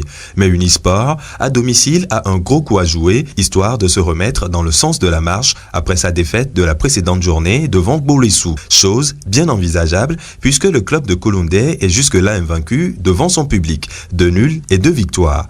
Unisport doit impérativement gagner pour être sûr de rester leader à l'issue de cette 10e journée puisque la pression de l'ASCO est de plus en plus forte. Mais voilà que le club de Coloundé n'a pas une attaque de feu. Seulement 8 buts marqués en 9 journées et aucune victoire avec plus d'1 but d'écart. Il va donc falloir montrer un autre visage vu que l'adversaire du jour, Sarah, affiche une moyenne de 0,5 buts encaissés par match, ce qui montre sa solidité. Mieux encore, c'est une formation qui s'est voyagée avec une seule défaite en déplacement contre un nul et 2 victoires. Voilà qui souligne la difficulté de la tâche qui attend Sibabi Akouaziz et ses hommes. Surtout que loin d'être un simple match, c'est un derby team. Voilà, loin d'être un simple match, c'est un derby team. Oui, Kader. Oui, c'est un derby. Ouais, c'est un derby thème. Oui, ça donne quoi dans la zone là-bas? Je vois que Sarah Sport part un peu favori parce que, comme l'a dit M. Farouk, effectivement, moi aussi j'ai appris de ces petites choses-là au sein de l'équipe du Unisport. C'est ça le petit joueur togolais. Quand il fait 1, 2, 3 bons matchs, il se croit star au lieu de se ressaisir pour bien travailler. Et je pense que ça tue certains joueurs. Il faut qu'ils se reprennent pour que le football aille dans cette zone. Mais entre Sarah et Unisport, ça serait un peu difficile pour Unisport. Ça serait un peu difficile, Prosper Agbokou. Vous voyez la même chose? Oui, bon, on peut être dubitatif sur l'aspect présenté par les deux équipes. On a vu Sarah qui avait fait une bonne sortie contre Gomido, je crois lors de la... Non, c'était contre Astogopor. Elle avait gagné contre Astogopor. Et puis, cette équipe de Unisport qui a perdu. Bon, maintenant... au-delà des soucis comportementaux des joueurs au sein des équipes, on peut se dire que peut-être Unisport peut tirer des leçons de cette défaite initiale à Néron pour pouvoir se ressaisir. Très bien. Nico Rodrigue, vous avez envie de vous mouiller un peu sur ce match-là. Unisport Sarah Football Club, on sait que Sarah est très difficile à jouer. C'est vrai que cette équipe a été battue entre-temps par Maranatha, mais elle s'est ressaisie tout de suite en alignant 2 victoires face à Unisport qui a envie de garder son fauteuil. Ça peut donner quoi? Quand vous voyez un peu le parcours de ces deux équipes, vous direz que c'est presque le même style de jeu et c'est presque le même objectif pour ces deux équipes, que ce soit Unisport ou Sarah. Et puis vous voyez, c'est les deux équipes qui surprennent également en ce début de championnat. C'est vrai qu'on ne voit pas la grande forme, mais c'est des équipes qui également ne craignent pas l'adversaire, respectent l'adversaire et jouent sereinement. C'est des équipes qui ne se mettent pas la pression. Maintenant, c'est vrai qu'il y a de ces problèmes extra-sportifs également qui peuvent engendrer le moral et également toucher au moral de l'équipe du Unisport. Mais il faut dire que ça va être un match entre deux équipes qui produisent du jeu et qui essaient de respecter l'adversaire. C'est vrai également que quand vous êtes dans la spirale de victoire et qu'une défaite arrive, ça peut également toucher au moral des joueurs. Mais il faudrait que les dirigeants également, c'est là où on peut reconnaître le rôle des dirigeants, remonter rapidement le moral des joueurs pour qu'on puisse voir ce derby-là, ce derby-thème-là, entre Unisport et Sarah. Je me rappelle de la montée d'Unisport en première division, c'était au temps de l'entraîneur Agoro Yaliou à Womé. C'était entre Sarah et puis Unisport également. Unisport l'avait emporté 2 buts à 1. Donc cette rivalité-là reste toujours et je pense que nous allons assister à un beau jeu entre Sarah et Unisport. Que dire d'Asco de Kara qui est à la trousse même d'Unisport? Je crois qu'il n'y a que 2 points qui séparent désormais les condonnants du club de Kouloundé. Asco qui arrive à Lomé pour jouer face à l'AS Togopor Aristide Kouévidien. Je crois que ça va être un match assez intéressant. Aujourd'hui, Asco totalise 16 points plus 3. Et donc, fort de cela, je crois quand même que c'est une équipe, c'est un club qui viendra non pas en victime résignée, mais avec beaucoup plus d'envie de pouvoir damer le pion à cette équipe de l'Est Togopor qui vraiment n'est pas en bonne santé, je dirais. Brahima Traoré est en train de chercher la solution. Jusque-là, ça ne marche pas. Si ce n'est pas peut-être des matchs nuls à l'instar donc de ceux enregistrés face, je dirais, à Gbolessou, mais avant à l'état-major face donc au Dynamique togolais. Donc on comprend aisément que là-bas aussi l'entraîneur va vouloir tout faire pour gagner cette rencontre à domicile. Les condonnants sont également, disons, dans une certaine dynamique. Comment faire pour pouvoir rattraper cette équipe d'Unisport en tête donc de ce classement? Mais je crois que c'est un championnat qui se joue avec beaucoup plus d'envie du côté de chaque équipe. Mais un hold-up donc des condonnats à Lomé, ce serait très très très gravissime, je dirais, pour cette formation de Brahima Traoré. En tout cas, l'AS Togopor ne dégage pas, on va dire, une forme assez convaincante depuis le début de la saison. Et parlons de la SCK qui visiblement se réveille et qui est désormais 3e avec 15 points et qui joue contre un Semassi à la traîne, dernier même au classement, pas dernier, 13e dans la zone rouge. Prosper Agboklou. Oui. Il n'y a pas de différence. ASK, Semassi. Normalement, ça devrait être un derby, un duel très attendu, mais est-ce que c'est toujours le cas? C'est un duel déséquilibré. Un duel déséquilibré sur le papier, dans la conception, même quand on voit à peu près. Moi, j'ai vu Semassi jouer le mercredi dernier contre, je crois, Astot-TR, ici à Lomé. Il n'y a pas un jeu consistant. Il faut dire que c'est une équipe qui est restée un peu sans âme et des guerriers qui ont les armes mouillées, qui n'ont plus en place leurs chevaux de bataille. Vous l'expliquez? Oui, je crois que ça dénote de la mal-préparation de l'équipe, un début mal conçu, à mon avis, qui, franchement, n'a pas donné une sérénité qu'on connaissait à cette équipe. Maintenant, oui, vous savez, il y a l'histoire d'Abraham Samer qui n'est plus, qui a démarré, qui n'est plus. Il y a d'autres choses qui se passent. On a un directeur technique, je ne sais pas, qu'on a mis dans les coulisses, qui nous a fait des démonstrations, je dirais, un peu plus clair la dernière fois, qui ne sait pas ce qu'il dit, qui accuse parfois les arbitres, qui se dit que lui, il a pratiquement 41 ans d'entraîneur. Il a dit un certain nombre de choses qui ne cadrent vraiment pas avec les réalités. Bon, je ne sais pas ce que les dirigeants de ces massifs veulent en amenant. Monsieur, il nous a même dit que ce n'est pas lui qui fait le choix. Bon, maintenant, après, il a son mot à dire. On ne comprend rien au niveau donc de cette équipe de ces massifs où il y a un cafouillage monstrueux. Ça, il faut... Oui, on ne comprend pas. Celui qui est là, qui entraîne, qui fait le choix, on n'en sait rien. Donc, c'est Daniel Classen. Bon, M. Classen, bon, ce qu'il a dit, pour nous, ça sort un peu de l'ordinaire. Bon, maintenant, est-ce que c'est ça ou ce n'est pas ça?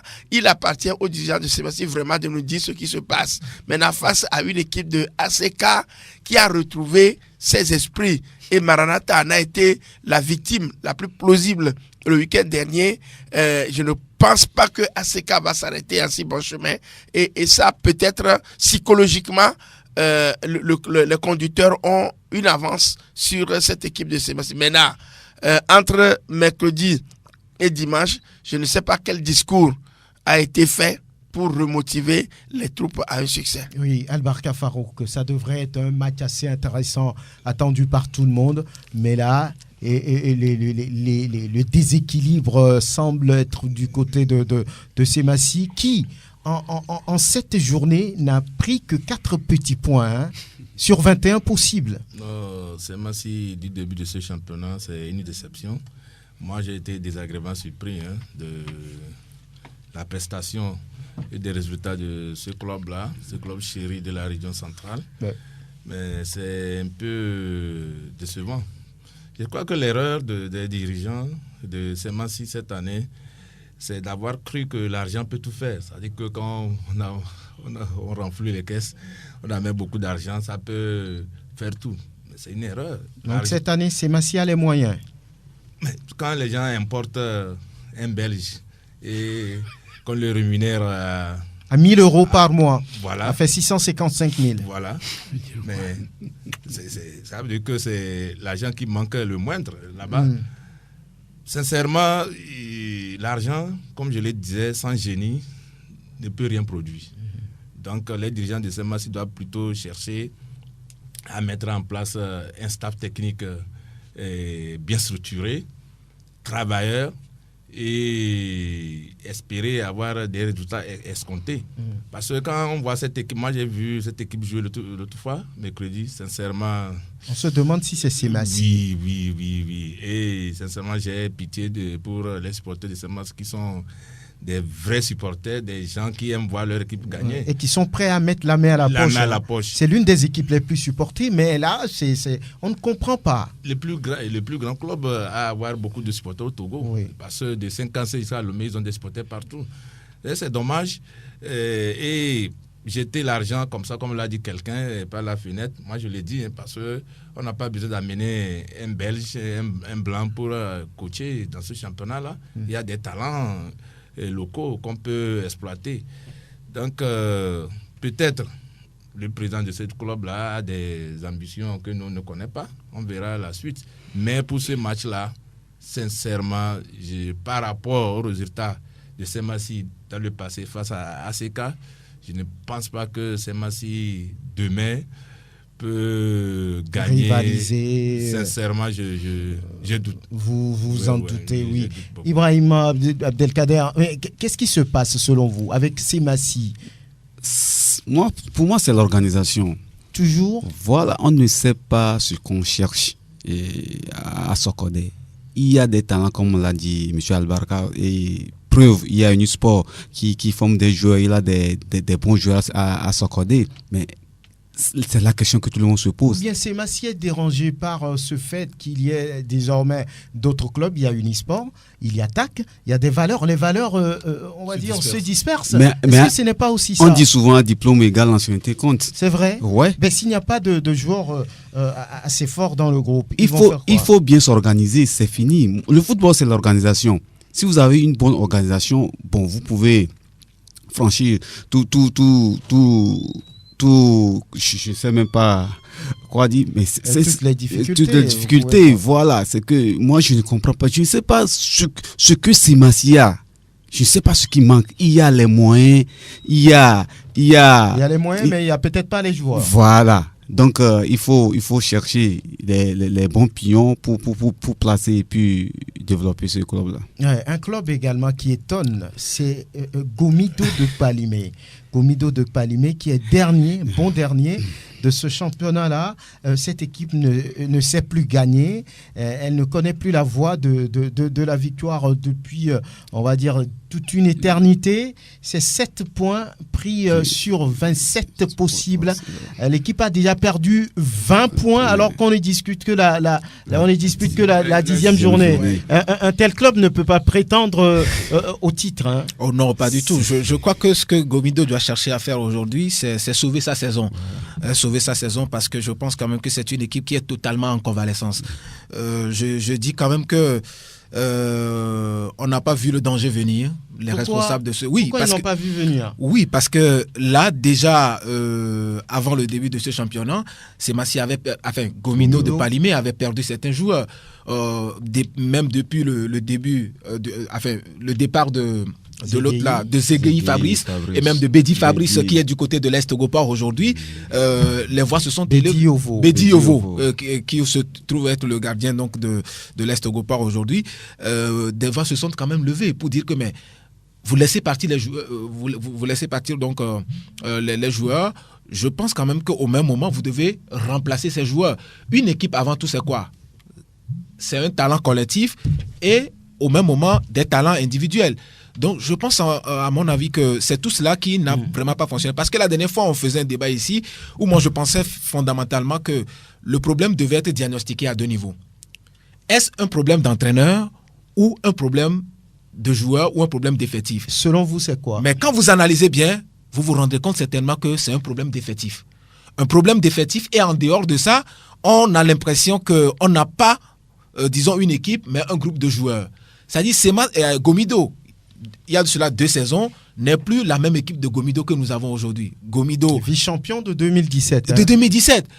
Et même pendant le passage donc de Wame Dové, regardez, c'était difficile de battre Gomido. Et je me rappelle à l'époque, disons, le feu Gomido brûlait, et Zobibi. Je ne sais pas si c'est les sapeurs-pompiers qui sont passés par là entre-temps, mais c'est vraiment décevant pour une équipe qui était sur le continent africain.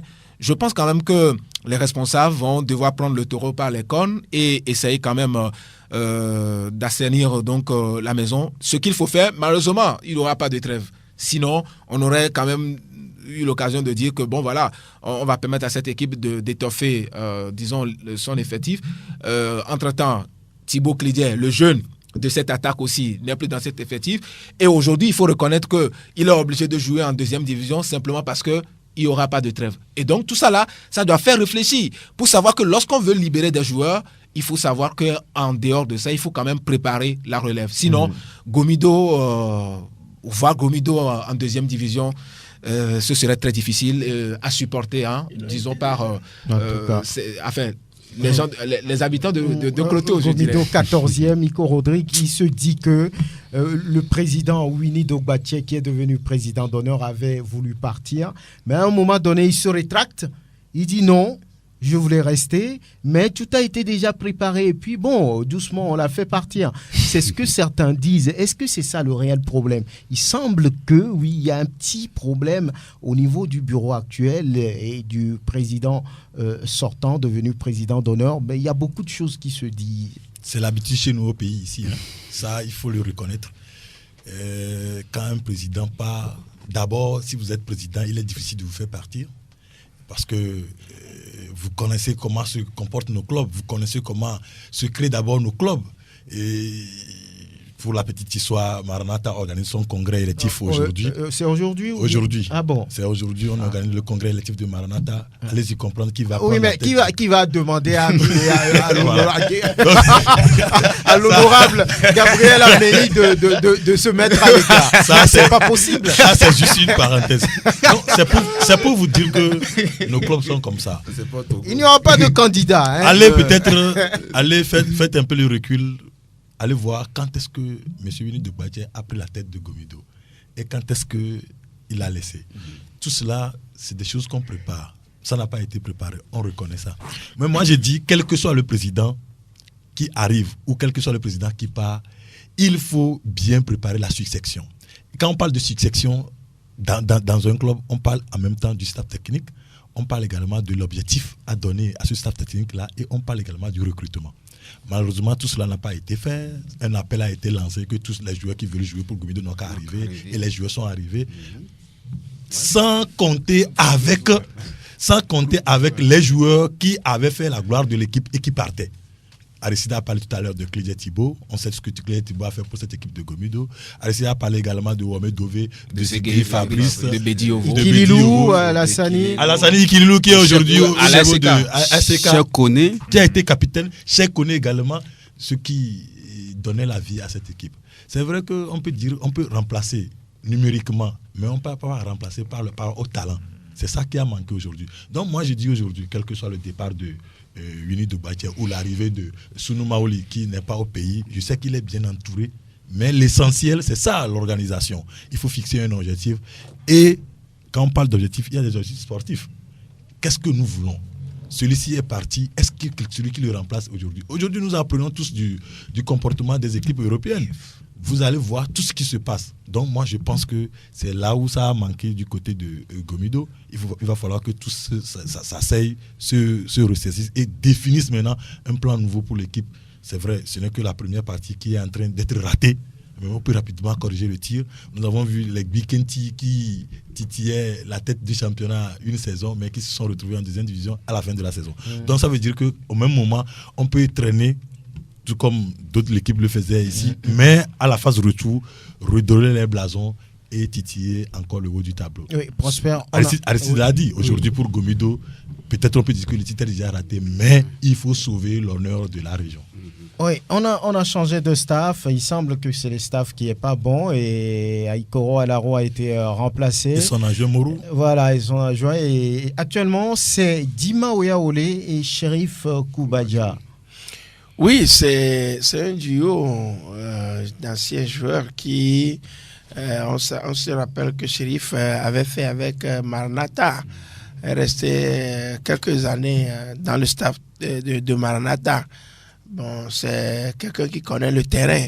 Dima Oyaole qui a gouverné l'Étoile filante de Lomé. Ça aussi, on sait que c'est des entraîneurs, de jeunes entraîneurs qui sont imbus de la connaissance du football. Mais est-ce sur que le ça papier, c'est des noms. Hein, oui, c'est ce que je disais. Donc, est-ce que dans la réalité, ils maîtrisent les rouages d'un Gomido? Parce que Gomido, c'est un club identitaire. Ce n'est pas un club, n'importe quel club, c'est un club identitaire. Il va falloir... Un club comme l'AS Togopor. Togopor, voilà. Donc, il va falloir, franchement, à ces garçons de pénétrer, vraiment de pénétrer, je dirais, si me permettez cette tautologie, les profondeurs de Gomido pour pouvoir faire le travail qu'il y a. Parce que, à côté de Gomido, il y a, je dirais, il y a des nébuleuses. Il y a des nébuleuses. Oui, oui, c'est un club identitaire. Vous vous rappelez au temps où M. Doumbadji a ramené l'équipe à Bonvier. Ça a été refusé par les gens. Personne n'allait, peu de gens allaient suivre cette équipe de Gomido. Donc aujourd'hui, Gomido n'est pas encore sorti de ses travers avec les histoires qui l'entourent et le départ immonde donc de ces joueurs-là. Surtout moi, les joueurs qui sont partis, qui m'ont fait mal, le Segui Fabrice, à qui on ne sait même pas s'il a un contrat avec Gomido. Il est parti, un joueur de ce talent-là. Oui, mais s'il a trouvé mieux bon, ailleurs, oui, mais n'est plus en mesure il faut s'il y avait un contrat à Boris Duforme, on aurait pu le transférer et avoir l'argent et prendre d'autres joueurs ailleurs. Il est ivoirien. On peut aller chercher d'autres talents ailleurs. Et Ikililou, qui était le maître à jouer du milieu du terrain, qui stabilisait le jeu avec sa grande taille. Il est parti. Ils sont partis ballot comme ça. J'ai l'impression, bon, même s'il y a un contrat de transfert entre, bon, je sais pas comment ils sont partis. Il faut fouiller pour savoir. Donc je crois que on a fait les choses avec beaucoup d'amateurisme au niveau de Gomido, et ça aujourd'hui a des répercussions. Maintenant, est-ce que Koubadia et Djima ont la capacité de relever le grand défi qui les attend? C'est Akpalimé. La dernière fois, c'était à Bafilo. On se dit, bon, c'était à l'extérieur. Akpalimé, ils vont subir cette pression-là maintenant. Oui, voilà, c'est Dakar. Voilà. Donc, il va falloir faire attention pour cette équipe de Gomé. Moi, je crois que il y a de bons dirigeants aujourd'hui. Quand on prend M. Sylvestre Messa, qui n'est pas rien, qu'on connaît bien sur le plan politique et sportif, qui est avec cette équipe, Souloumon Liki est là. Bon, avec des gens qui l'entourent, les Gounoubou Sylvestre et autres, là, ça devrait vraiment réussir. Donc, je compte quand même sur la capacité de ces gens-là à donner vraiment une nouvelle dynamique à l'équipe de Gomido. Comme Iko l'a dit, c'est vrai, les autres l'ont dit, peut-être cette saison, on ne peut pas attendre grand-chose, mais le maintien, on doit le faire. Oui, Arblaka Farouk, vous êtes responsable sportif, vous avez été responsable sportif, mais que comprendre de cette situation de Gomido? On a changé un bureau avec un ancien international qui prend les rênes du club, un club bien entouré, mais qui à l'arrivée a du mal à faire des résultats aujourd'hui dernier de la classe. Primo, je crois que la première, de mon côté, le premier facteur de ces problèmes, c'est la pression même que Gomido s'est donnée au début du championnat. En faisant quoi? Mon ami est ici, mais en se voyant très beau. J'ai entendu sur les antennes pour les matchs que Gomido, ce match-là, doit gagner. Il doit faire sans voir la force réelle de cette équipe. Secondo, Gomido est réputé être une équipe ou bien un club qui a un problème de gouvernance. C'est vrai. Oui. Moi, j'ai appris maintes fois que les dirigeants de Gomido sont des dirigeants qui ne respectent pas leurs promesses vis-à-vis des joueurs. Donc, il semble que cette année, les salaires sont bien payés, les joueurs sont pris en charge. Il faut voir les joueurs qui sont partis. C'est pas moi qui l'ai dit, les collègues l'ont dit. Et se voyez. Donc, ce problème de gouvernance-là, si Gomido n'arrive pas à le résoudre, je crois que nous sommes partis pour des années à avoir des problèmes dans ce club. Et se voyez. Donc, il y a problème de personnes, problème de politique. Et se voyez. Tout ça, là, il faut élaguer ce type de problème, ne viser que le sport. Et dans ce cas, j'espère que le recrutement de Djima Yaoulé, de Chérif, qui sont des anciens internationaux, peuvent apporter leur plus par rapport à leur expérience, par rapport au speaking, à la communication vis-à-vis des joueurs. Ouais. Kader, vous qui êtes proche de cette équipe, c'est votre club de cœur, hein, Gomido, mais il y a plus de héros là-bas, comme on peut le lire sur votre t-shirt. Franchement, je ne promets rien cette fois-ci parce que j'ai promis. On n'a rien vu. Et on n'a rien vu. Ça fait que, parlant de Gomido, franchement, Franck, j'ai mal parce que ce club-là, c'est mon sang. Et je suis né à Palimé, j'ai grandi à Palimé, j'ai joué à Palimé, j'ai côtoyé les dirigeants, les premiers dirigeants de Gomido de Palimé. Lorsque je me rappelais de ces années 80 quand Gomido jouait à Palimé et sous le feu le président Saba et les joueurs marchaient à pied pour venir au stade, on était derrière eux. Et mais aujourd'hui, vous ne comprenez franchement, rien. Moi, je ne comprends rien. J'étais à Palimé. Qu'est-ce qui se passe? Vous avez cherché à comprendre un peu? J'étais à Palimé, j'ai rencontré quelques responsables. On a discuté. Et ils ne veulent pas être clairs. Mais moi, je sais que il y a un problème qui se cache là. On ne veut pas parler, mais il faut qu'on crève l'abcès parce que on ne peut pas, Gomido ne peut pas aller en deuxième division, mais ça c'est inadmissible parce que c'est un club identitaire comme l'a dit Prosper Lallemand. Quand Gomido a match, je te jure que les gens viennent de Lavier, les gens viennent d'Adeta, les gens viennent de Kouma, les gens viennent de Tomegbe, les gens viennent de Volové, de Kwadap. Tous, nous sommes tous unis au stade de Palimé. Mais je ne sais pas, ces derniers temps, je ne sais pas ce qui se passe à Palimé et que on dit Gomido est dernier du championnat. Ce n'est pas un rêve, c'est une réalité. Mais franchement, je demande aux autorités de Palimé, je demande à nos frères de se voir et sauver le soldat Gomido de Palimé, parce que ça fait mal, nous qui connaissons Gomido de Palimé, ça fait très très très très mal. Franck, je vais te dire une chose, une histoire. Il y a un imam actuellement, il est à Lomé, il est imam d'une grande mosquée. Quand Gomido perd, chaque matin il vient chez moi à la maison. Je te jure. Quand Gomido perd le matin, le lundi, il vient chez moi. Mais il dit, Kader, mais qu'est-ce qui se passe? Entre-temps même, il m'appelait Kader, dit aux dirigeants de Gomido de faire ce sacrifice-là, que lui, c'est moi qui te l'ai dit. Et quel sacrifice? Que Gomido a match, il faut qu'il fasse ça, il fasse ça. L'année passée, il me disait, j'appelais pour dire, ok, on m'a dit de... C'est ça, on apporte notre contribution pour Gomido. Ouais. Mais cette année, je ne sais pas ce qui se passe. Ça me rappelle une année, c'était en 94 ou bien 93, là, où il y avait un problème à Palimé où on ne marquait pas, on ne gagnait pas. On a dû faire appel aux imams, aux pasteurs. Et cette année-là, Franck, je te jure, on est venu déterrer certains maillots que portait Gomido. Dans le stade de Gomido, il semblerait qu'il y a certains qui ne veulent pas voir Gomido gagner en ce temps-là. Mais je ne sais pas si c'est ça cette année. Il faut voir, aller chercher ce qui se passe. Parce qu'on joue, franchement, il y a même... Je sais que les joueurs sont partis. Certes, les joueurs sont partis. Mais ceux qui restent aussi, ils font l'affaire. Mais qu'est-ce qui ne va pas? À chaque match, on domine. On ne marque pas. Qu'est-ce qu'il y a? Il faut chercher. L'interrogation, elle est... Voilà. C'est dommage pour Gomido de Palimé. Il y a un club aussi qui est toujours cité parmi les favoris, mais qui à l'arrivée ne donne rien. Le Dynamique togolais, qui est 10e avec seulement 10 points après 9 journées, 17 points lâchés en cours de chemin par le club militaire. Cette équipe-là, elle sera face demain à Gbolessou, qui vient de faire tomber Unisport.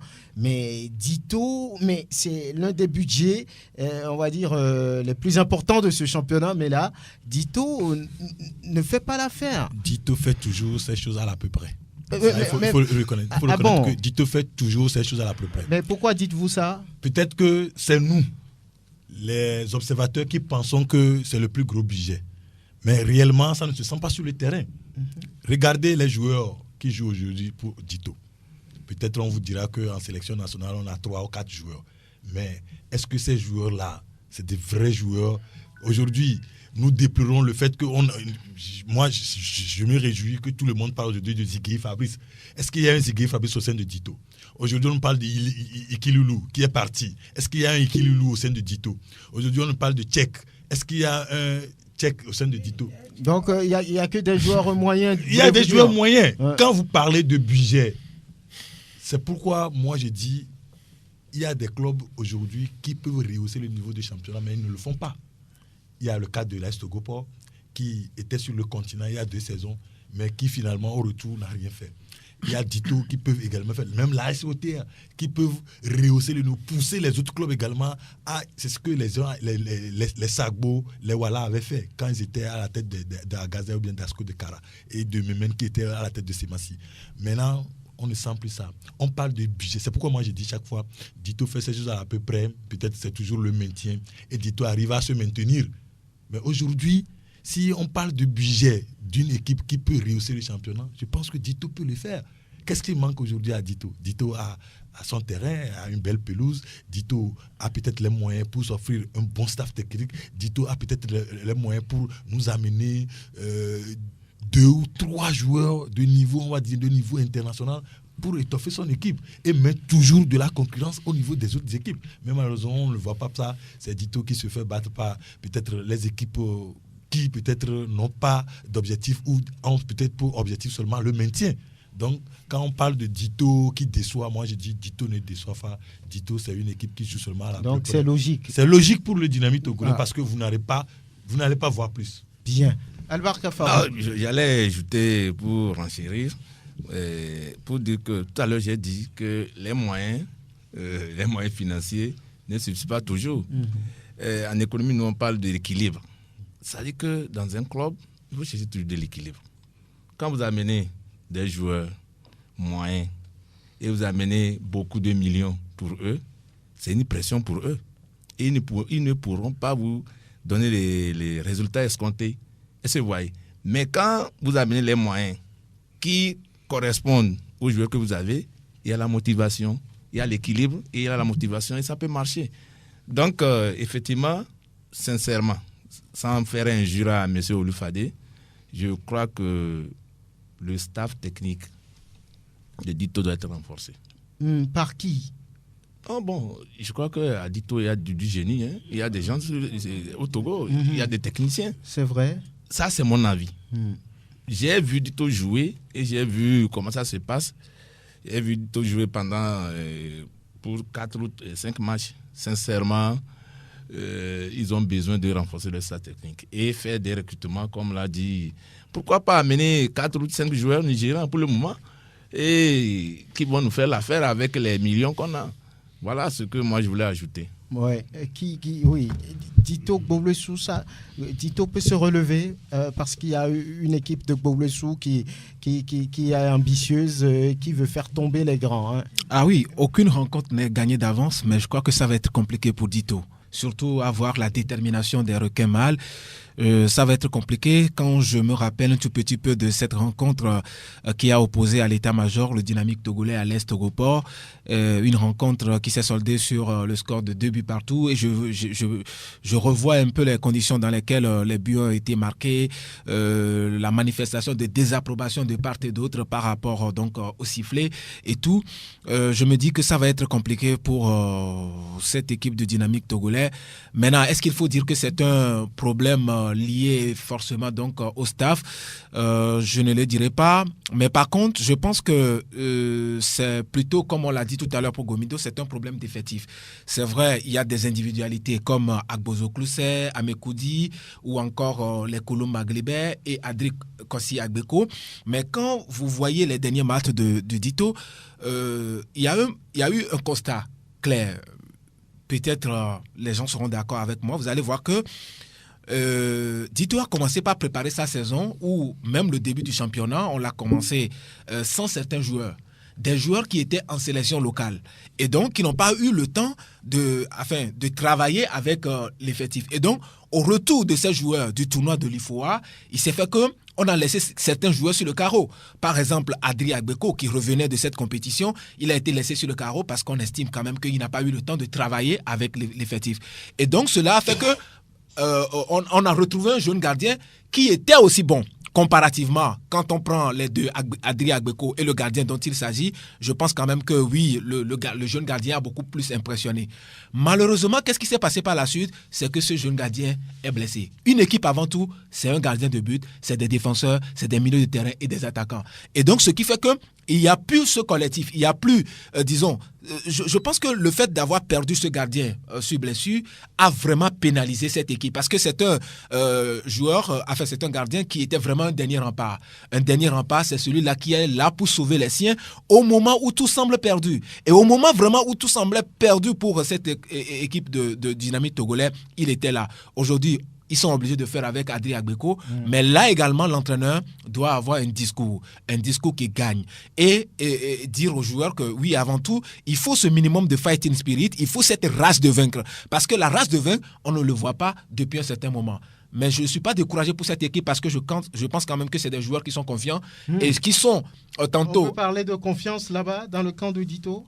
Oui, confiance peut-être au niveau de certains joueurs, Parce que la dernière fois, ou la saison dernière, dans la défense de cette équipe du Dynamique Togolais, on avait un certain Vivo Toubi qui n'était pas vraiment confiant, mais qui se jetait dans la bataille à chaque fois que le Dynamique Togolais jouait. Mais cette fois-ci, j'ai l'impression qu'au niveau des joueurs, non seulement au départ, il n'y avait pas, disons, ce collectif-là, parce que le Dynamique Togolais n'arrivait pas à mettre en place le bloc équipe.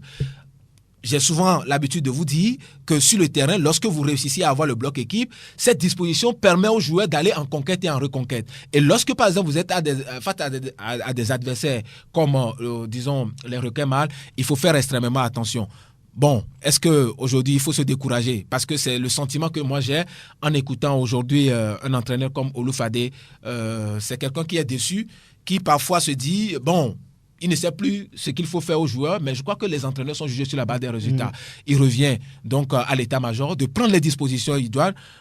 Comme l'a dit tout à l'heure Iko Rodrigue, il faut nécessairement qu'on sorte les moyens pour avoir des joueurs à l'image de ceux qu'on a aujourd'hui dans cet effectif de l'ASK. Une équipe qui a roulé la dernière fois en 4-4. Au lieu d'un véhicule poids lourd, il faut quand même dire que c'est grâce aussi à ces joueurs qui sont partis et qui ont rejoint l'équipe aujourd'hui. On parle d'Alassane Ikililou, on parle de Mustapha Waliou, de Mani Ougadja ou encore donc de ce jeune gardien noble John. Rappelez-vous, c'était un gardien de Kotoko de Lavier. Personne ne le voyait venir, mais quand il est retourné de l'autre côté, on a vu ce qu'il a sorti en tant que grand gardien sur le continent et surtout face à une équipe de l'AS Vita Club. Très bien. On parle juste quelques secondes de Maranatha qui est en assemblée. La reconduction de Gabriel Komla Kouma Maoula Ouamei. Ah bon, la reconduction par acclamation? Par acclamation. Tacite. Et Maranatha qui se déplace vers Ange.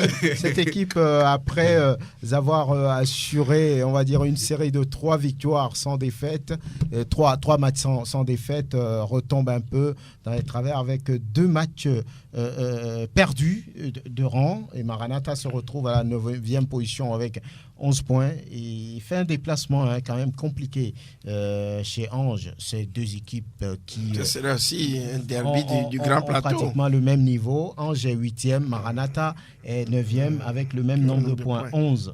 Oui, c'est aussi un derby du plateau, de la région des plateaux. Et ça a été toujours très relevé, connaissant à peu près M. Diovakpo, le président de cette équipe, et celui de Maranatha, Gabriel Amei.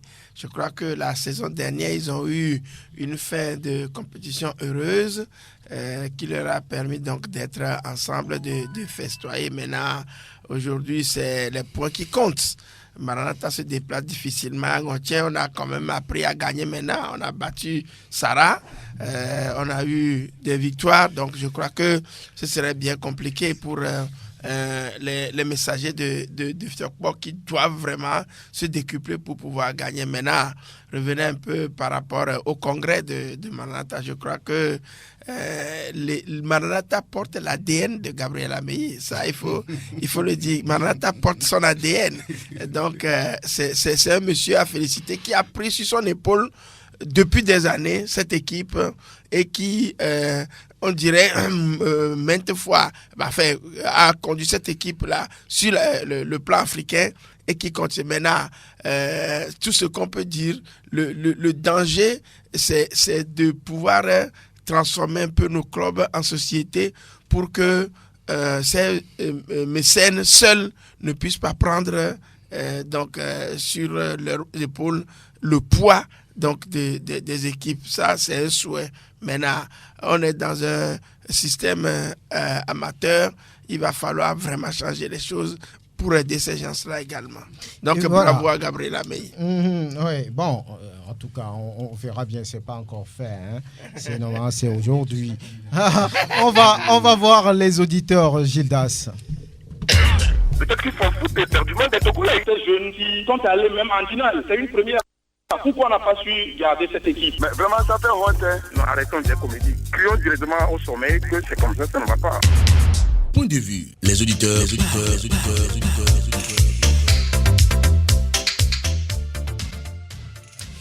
Et voilà, donc vous avez donc le temps de réagir. Et Koro, Broukadio Faustin, comment vous portez-vous? Je vais super bien, mon frère. On dit quoi? Non, je vais bien. Et vous? Mais on rend grâce aussi. D'accord. Moi, je vais toucher un peu dynamique togolaise. Oui. D'abord, le parti de cas s'est fait petit et Dieu va le soulever. Oui. Est-ce qu'il s'est fait grand? Ouais, il n'a qu'à arrêter ça. Quoi? Un entraîneur qui se prend toujours aux supporters, les arbitres, il n'a qu'à arrêter ça. Monsieur Prosper, il est au moins le jour de match 2-2 face à Togopol. Il fallait frapper l'arbitre là. Prosper était là juste au match là. C'est le corps d'arbitre qui sont venus l'attraper. La dernière fois sur le terrain d'Agoué, il fallait frapper un supporter. Parce qu'il a fait un changement, le supporter l'a critiqué. Après le match, il fallait frapper un supporter, ça s'est fait, M. Franck. Donc, il n'a qu'à se faire petit, le Dieu va lui aider à grandir. C'est tout ce que moi je peux lui dire. Merci. Bonsoir, on est ensemble. À très bientôt. Oui, vous avez maintenant l'occasion de pouvoir vous exprimer, de pouvoir prendre la parole. Allô? Bonjour, monsieur. Bonjour. Ouais, c'est Amélia Michel. Hein. Très bien. Vous nous appelez d'où? Actuellement, je suis à Goué. À Goué. Vraiment, mon très cher club ne se porte pas bien. Pardon? Ouais, c'est le Gomido de parler. Oui, ça vous fait mal. Très mal. Très mal, je vous jure. Oui. Vraiment, mais quel est le problème selon vous? Franchement, c'est un niveau de recrutement. Hein. Ah bon?